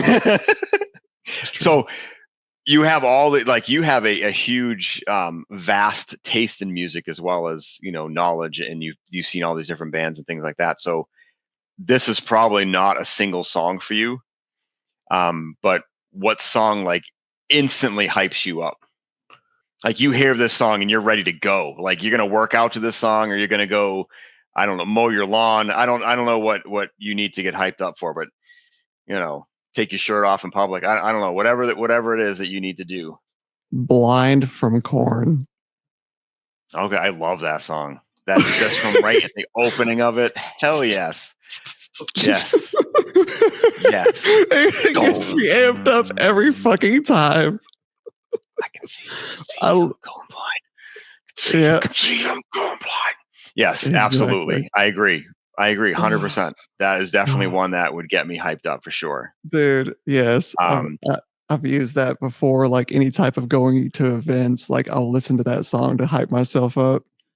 I've done it for sure. before. They actually have quite a few songs that you could probably fit into that kind of category, but holy crap, what a great song to pick. Right. Other people may not agree, but they don't have to. That's fine. So what do you now? You've seen a million different bands. What is a band or artist that you feel is underrated? All right. Actually, I can say this because this was a surprising opener that I've seen recently, or last year actually. Was Carter Vale. Okay. Yeah, I don't know who that is. Yeah. No, he's pretty good. I've seen him. That would probably be my, because I normally I do too. So like, yeah, Carter Vale for sure. Nice. Definitely underrated. Yeah, he's really fucking good. And then also that dude flows in some chicks at the concert. Like there were so many women at the concert. It was insane. So yeah, kudos to that dude. 100%. Okay. So what is a band or artist that you'd like to see live that you haven't yet? Oh me. Oh, do you have a bucket list band that you haven't actually seen yet? I've honestly, I want to see Foreigner so fucking bad. I've never seen them live. Always wanted to see them live. You better do it quick because they're getting up there. I know. I actually have a tattoo from one of their songs. Oh, cool. Yeah. But yeah, it's I like Foreigner. I would love to see Foreigner. Yeah. I can get behind that. Yeah. I know I'm like just totally stretching out these like 80s and all this. Well, there's nothing wrong with that. Nothing wrong with that. Yeah. Which cultivar would you pair with an album? Ooh, fuck. I'm gonna have to say Blueberry Sauce from Greenguy Genetics. With the Blue album from Weezer. That would be a great combination. Wow. It would be. I can get behind that. Fuck yeah, dude. Blueberry Sauce. Yes. 100% all day. Listen to that fucking album from beginning to fucking end. That'd be amazing. Yeah. So this is like kind of a different question that that I kind of came up with, and I thought it would be, being BGG and such a huge fan of the Incredible Hulk, who is a superhero. Right. I'm also my oldest son is actually a huge Spider-Man fan, so that's how I came up with this question. If you got bit by a spider, now this is the Weird Al Yankovic side of this question. What 3 random superpowers would you get? Completely random. Completely random. Okay. Yes. I would like to have the superpower to be able to fast forward to a certain section of any type of movie, podcast, or song just immediately. Like, there's a certain type of, a certain part of a song that you like, or a certain part of Yes. a movie that you just want to see. Like all of a sudden it just at the flick of the finger, just It's just boom, there. you're already there. That'd be my Okay, that would be one pretty random. superpower. I don't know if that's a superpower, but sure. What? Come on, how would that not be super? Like, I mean, I it guess would it be a would. super thing to have, I guess. But I mean, sure, we got that down. That's fine. That's your first one. What's your next one? Okay, all right, all right, all right. I 'Cause liked I when had who was it? I was just listening to it the other day. You met him in Virginia. He's an amazing guy. What the heck is a his big name? red weed. Big Red Weed. Yes. When he Yep. said about shooting beams from his eyes, I totally heard him say beans. Like I was Beans. picturing like kidney beans coming out of his eyes, but he was Oh meaning like Lord. Cyclops and beams. Oh Lord.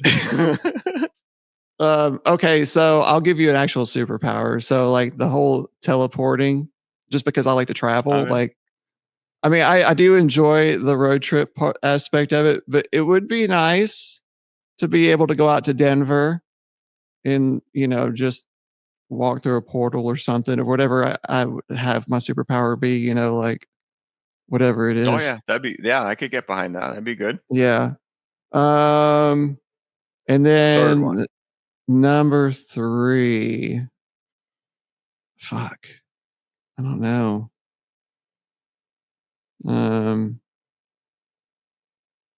Um, ooh, being able to cook food properly without overheating it to so much, where you're burning your tongue. Like if you can like had like this vision where you looked at the food and you cooked it to the absolute temperature where, like say it's chicken's supposed to be like 160 degrees, right?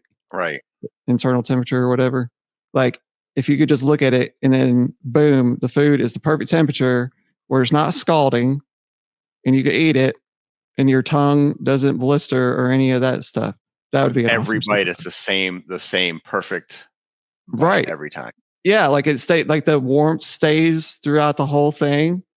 Hmm. Like, yeah, Yeah, that'd be awesome. yeah. Um, so speaking of that, I mean this flows right into the next question. Okay. Which terps or smells are your favorite? Oh me. Honestly, you got me into that blueberry. Like, honestly. Um, with growing the blueberry grape and the blueberry sauce and the blueberry sauce F3 and like all that stuff. Like I've grown some other stuff too, but yeah, I think the blueberry terps, they get me Blueberry going. terps are good. Yeah, they're amazing. I love it. So in all the people that you've met in the community, is there somebody that you're really looking forward to meeting that you haven't yet? Oh, there's so many people. Um, You only get one. fuck. Are you kidding me? I'm not. Can I get? I'm very strict with these questions. You get Can one. can you give me 2? Fine, you can have two, but only because I like you. Thank you. Okay. All right. I am looking forward to meeting Alabrije in person. Hmm.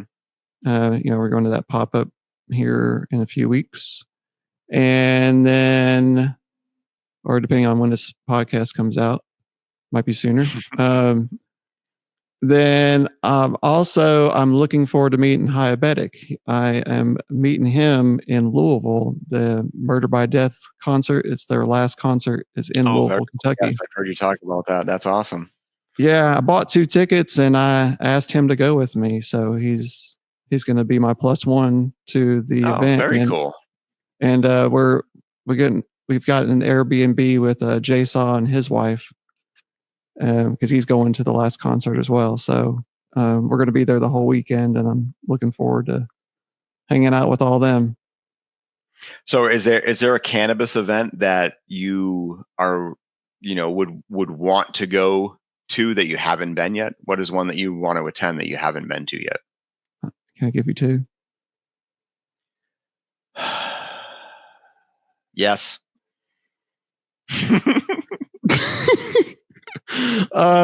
So I want to go, and both these are in Europe. I'd like to go to Mary Jane in Cannabis Germany. And yeah, I want to go to Spandabis and Mary Jane. Yeah, in Mary Jane Germany. Is that what in you said? Germany. Mary Jane in Germany. Yep, and the Spandabis in Spain. I would like to be able to go to both. I am going to Europe next year, but I don't know if I'm gonna be able to make it to um, Mary Jane. But I would like to try to attempt to go to Spandabis if I can get my passport in time and all that. That'd be Um, awesome. yeah, I just the whole going by myself, I'm not too sure about. But Well, I mean, that could be a little scary. yeah, I've done it Being before sold though. at So. sex slavery or something. You're afraid of that? I mean, I don't know. Like, it depends. Depends on who's buying, I guess. All right, Right? moving on. What is your go-to method of consuming cannabis? Um, I like joints. I know I'm guilty of it, but I do also like to vape as well. I have a venti that I bought recently, and I love Oh, that nice. thing. Yeah, it is a lot easier on the lungs because the joints, it can get harsh after a while. But yeah, I love joints. The 1 1/4s with the 8 millimeter tip, Mhm. and the OCB bamboo roller and OCB ultimate papers. Like that, this So you like combination right here. really, really, yeah, I could totally see that. I like the joints to be fat as cigarettes. Like that's the way they should Right. be. Oh, You know? I'm well aware. Or Yeah. fatter than cigarettes, yeah. Exactly. Right. Exactly. So I was thinking about these questions, and this is one that I thought would kind of really fit into this kind of thing. Is there a cultivar that you would like to grow? Like, what is your white whale? Um. And if you say Can I get Moby Dick, then that's the perfect answer. No, uh, because he was the white whale. Get it? No, that was bad. I know. I don't. I was so young when I read Moby Dick. I don't remember it. And there was a Moby Dick restaurant down the street from my grandma's house that we used to go to when I was a kid. All right, focus. I'm sorry. I'm sorry. No, do you have a white? Do you have like a white whale? Something that you've heard about or read about, or you're just like, oh my god, I need to get my hands on this. Yes. Um, I don't know how to pronounce the name, but it's from Laos. Um, I, Is it a land I'll race? it is a land race. Okay. I've been wanting to grow that for quite some time. I Okay. found out about it a few years ago, and I've been wanting to go to Laos. I have a friend of mine that he's from there, so eventually I'm going to try to go there and collect those seeds if I can, if I could find it. But I Oh, know I'm that'd going be to fuck. amazing. I know I'm going to fuck up the name, he's taught me how to say it correctly, and I keep saying it wrong, so I'm not going to fuck it up tonight. I'll just No, have to like, that's okay. It's yeah, a land race from Laos. I think we'll take that as your answer, and I think yes, that is probably would be okay. okay, That's very cool though. Like a land race, very very cool. yep. Um, who are your favorite breeders?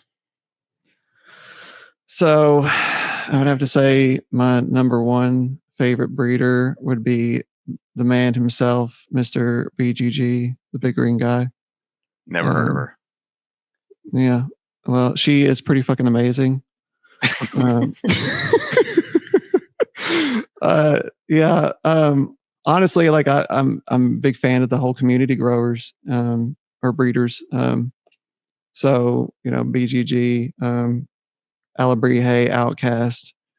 I really have enjoyed all of their stuff that they've come out with, everything that I've grown so far.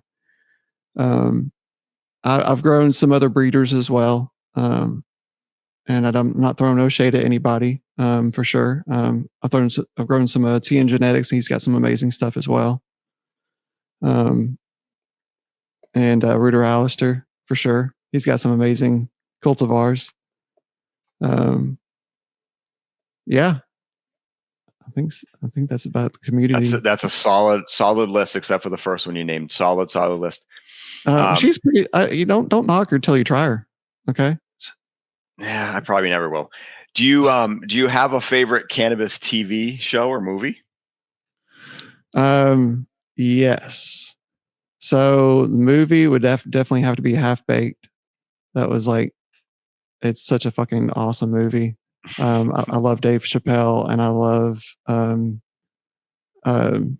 Jesus Christ, I'm going blank with all the damn actors in there. There's a ton of them, yeah. Yeah, there's a shit ton of them. God dang it, yeah, I'm going blank. So forgive me, actors. Half Baked. Anybody that doesn't know Half Baked, if you haven't seen it, is worth a watch for sure. Oh, for sure, yeah. TV shows. I watched Weeds for a while. It was pretty good, like the first and second season. It kind of, I don't know, I didn't really care for the third season, but it kind of fell off towards the end of it and stuff. But it wasn't as good. Yeah, it was. First couple seasons, I agree, was really good. I really enjoyed the first couple of seasons of it for sure. Right. For sure. I loved Big Red Weed Setup, that 70s show. I was like, oh shit, I guess that could be considered a weed kind of a show. Yeah, 100%. Yeah, I never really thought about that, but yeah, for sure. Yeah, because it'd be sitting in the basement getting stoned. Kind of speaking of that kind of a thing, is sitting around smoking with somebody. If you could smoke with anybody dead, who would it be? And now they're alive in this scenario, but they're no longer with us now. So you're not actually smoking with their corpse. Oh, Jesus Christ. This has gotten dark. Okay. I went dark on that. Yes, I did. Just a little bit though. Okay. Well, okay. Well, honestly, like George Washington would be cool. Thomas Jefferson actually did smoke weed. Right. A lot of the founding fathers grew hemp. Right. Yeah. So did George Washington. He grew hemp as well. Mm-hmm. But see, he is the only fellow redhead out of all the presidents. So wasn't Garfield a redhead? Oh, maybe he was. But all those pictures are black and white, so it's hard to tell. It's very true. And George Washington, all the pictures he has a damn wig on. Fuck. You should take that wig off. That red hair it'd been great. It'd been fucking awesome. Yeah, you would have scared the shit out of some people seeing that coming at you on horseback. 100%, bro. Like a crazy redhead. Better than those little stupid curly Q white hair ones, right? Right. Fucking English. So now I'm going to ask you the same exact question, okay? Except the person's now alive, and they're not a reincarnated corpse. Okay, good. Thank you. I appreciate that. Alive, man. I know I probably wouldn't be able to survive, but I wouldn't mind smoking with Willie Nelson. I just want to see if I can go toe to toe with him. If you can survive the porch at Hash Bash, you can survive smoking with Willie Nelson. You think so? Because I would guarantee it. He probably couldn't keep up with us at his age. I don't know, man. I wouldn't put money on it, but I think he would be pleasantly surprised with how well we do. Okay. Hell yeah. All right. Yeah, but Willie Nelson would be a cool one. Just to sit there and get high with him and hear the stories. Right. For sure, bro. For sure. Like that. Yeah, that's what I would want. Yeah. And then just being able to see his guitar. That would be cool. Do you have a favorite podcast? I mean, you're on like 150 different ones that you host and are guesting on and all this other now, but so do you have a favorite? Yeah, I'm going to give you one answer on this one. Is it Hoggett? It is called Having a Wonderfully Green Time with BGG. It has to be. Oh no, wait, I got to give you two. So my other favorite podcast is called Crafting BGG. That one's really fucking good. I've never heard of either of these, but I have to look them up. Yeah, like that guy that hosts those shows is a fucking riot, and you totally need to like check her out just whenever you can. Check her out.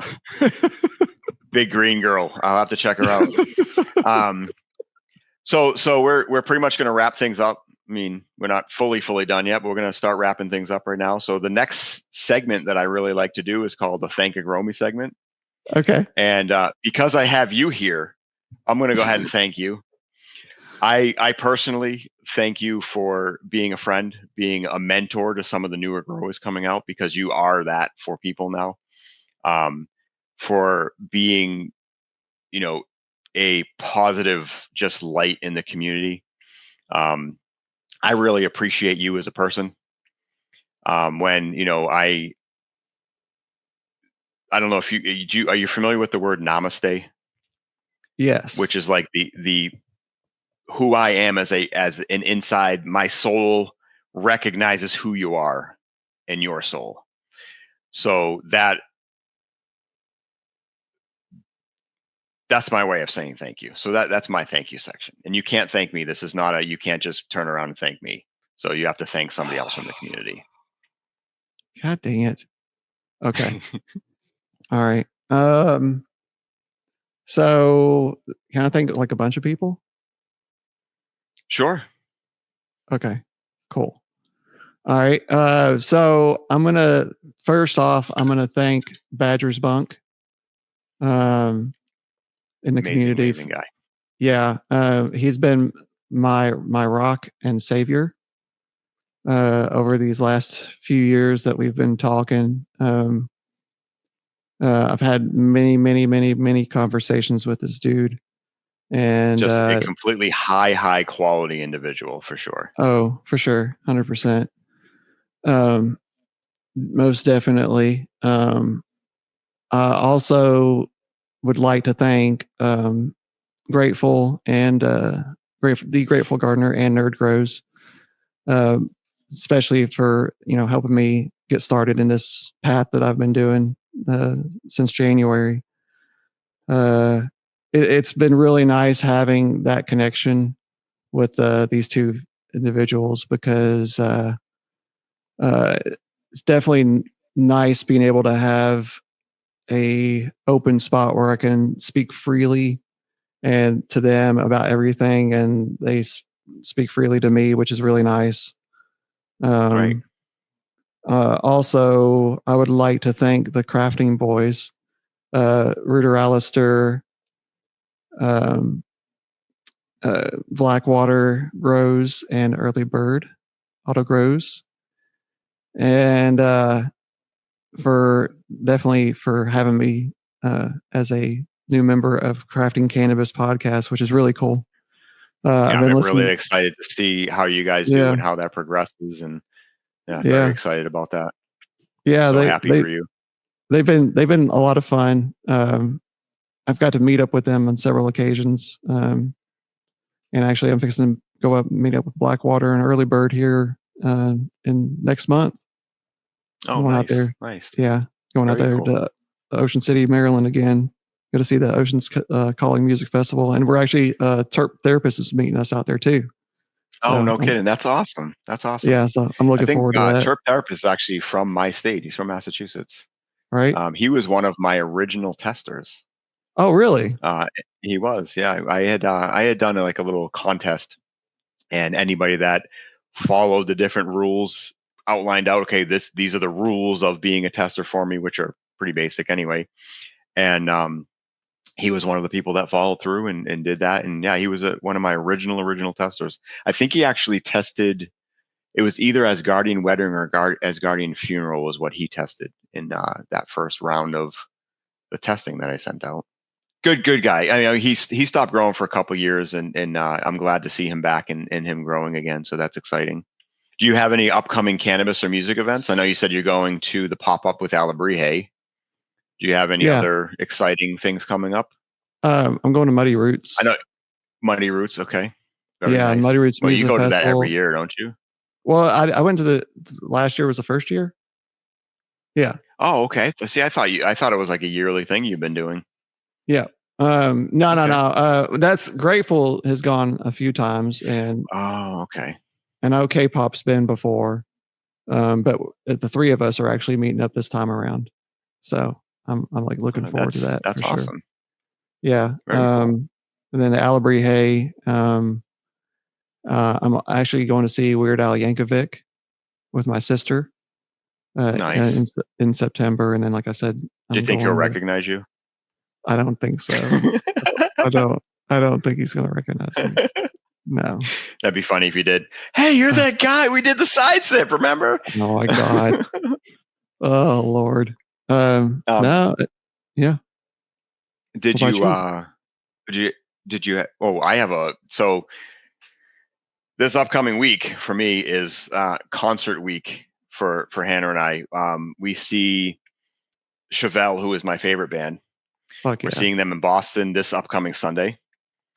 Then we are driving to MetLife Stadium in New Jersey to see Korn, who is opening for System of a Down. Oh my God. Really? Then, yes. And then on Sunday, we are driving back into Boston to see Nine Inch Nails. Wow, dude. You got a fucking hell of a lineup there for a few days, This bud. is Hannah's birthday week, so we got to make it special. She's Oh, August for 30th is her birthday, so sure. Oh my this is goodness. this is her week to this is her birthday week, and it just worked out that all these concerts fell in line for that. I get to see my favorite band. Her favorite band is Korn. Her number one bucket list band is System of a Down. My number Oh, one bucket list band is Nine Inch Nails. So we're like checking off like so many just cool things just this week. that's Um, great. so yeah, I'm Man, I'm like jealous. really really excited for that. I am too. Hmm. I'm jealous. Um, did you want to give out your socials and let people know where they can find you? Sure. My socials is paranoid_grower and Instagram. You also find me on the Having a Wonderful Time HAWT with Paranoid Grower It's a rip on off of my show. right? Pretty much. Uh, on all streaming platforms, also like YouTube under Grateful Nerd. And you can also find me on Crafting Cannabis Podcast on all streaming platforms. Um, Very cool. And you were just this past week, you were on Cultivation Conversation, correct? So they I can find was. out, go and find that one and listen to that one as well. Yep. Yep. Yep. So Very, yeah, very cool. that was really neat. I had a lot of So fun on that. before we fully wrap this up, did you have anything else that you wanted to say or bring up? I want to thank you for having me onto your I show. said you're not allowed to thank me. I already said that in my God, thing. You no. Can I? can't. Oh, God, you have no idea how much I want to thank you. I want to thank you so badly. Well, you'd have to have me Oh, on that other show that's kind of a rip off of this one and interview ooh, me to do yes. that, in Oh, order to be able to thank me, because that's like probably like the weakest thing you can do is when you have a guest on and then you choose them to thank. It's just okay. it's like it's wait, I just did that. Never mind. No, it's a brilliant. It's absolutely brilliant because you don't even have to think of anything. You're just thanking the person that's with you right there. It's brilliant. Oh, Love that about that. I love it. I love it. Oh, I love So, did this. you have anything else? Are you good? I don't think I'm good, bro. All Since you're right. not letting me thank you, I think that's it. Well, I wanted to thank you for joining Okay. me on what will be the only Hug It. And thank everybody out there for listening for what is now a little over 2 hours. Um, I'm BGG, and I hope you're all out there having a wonderfully green time.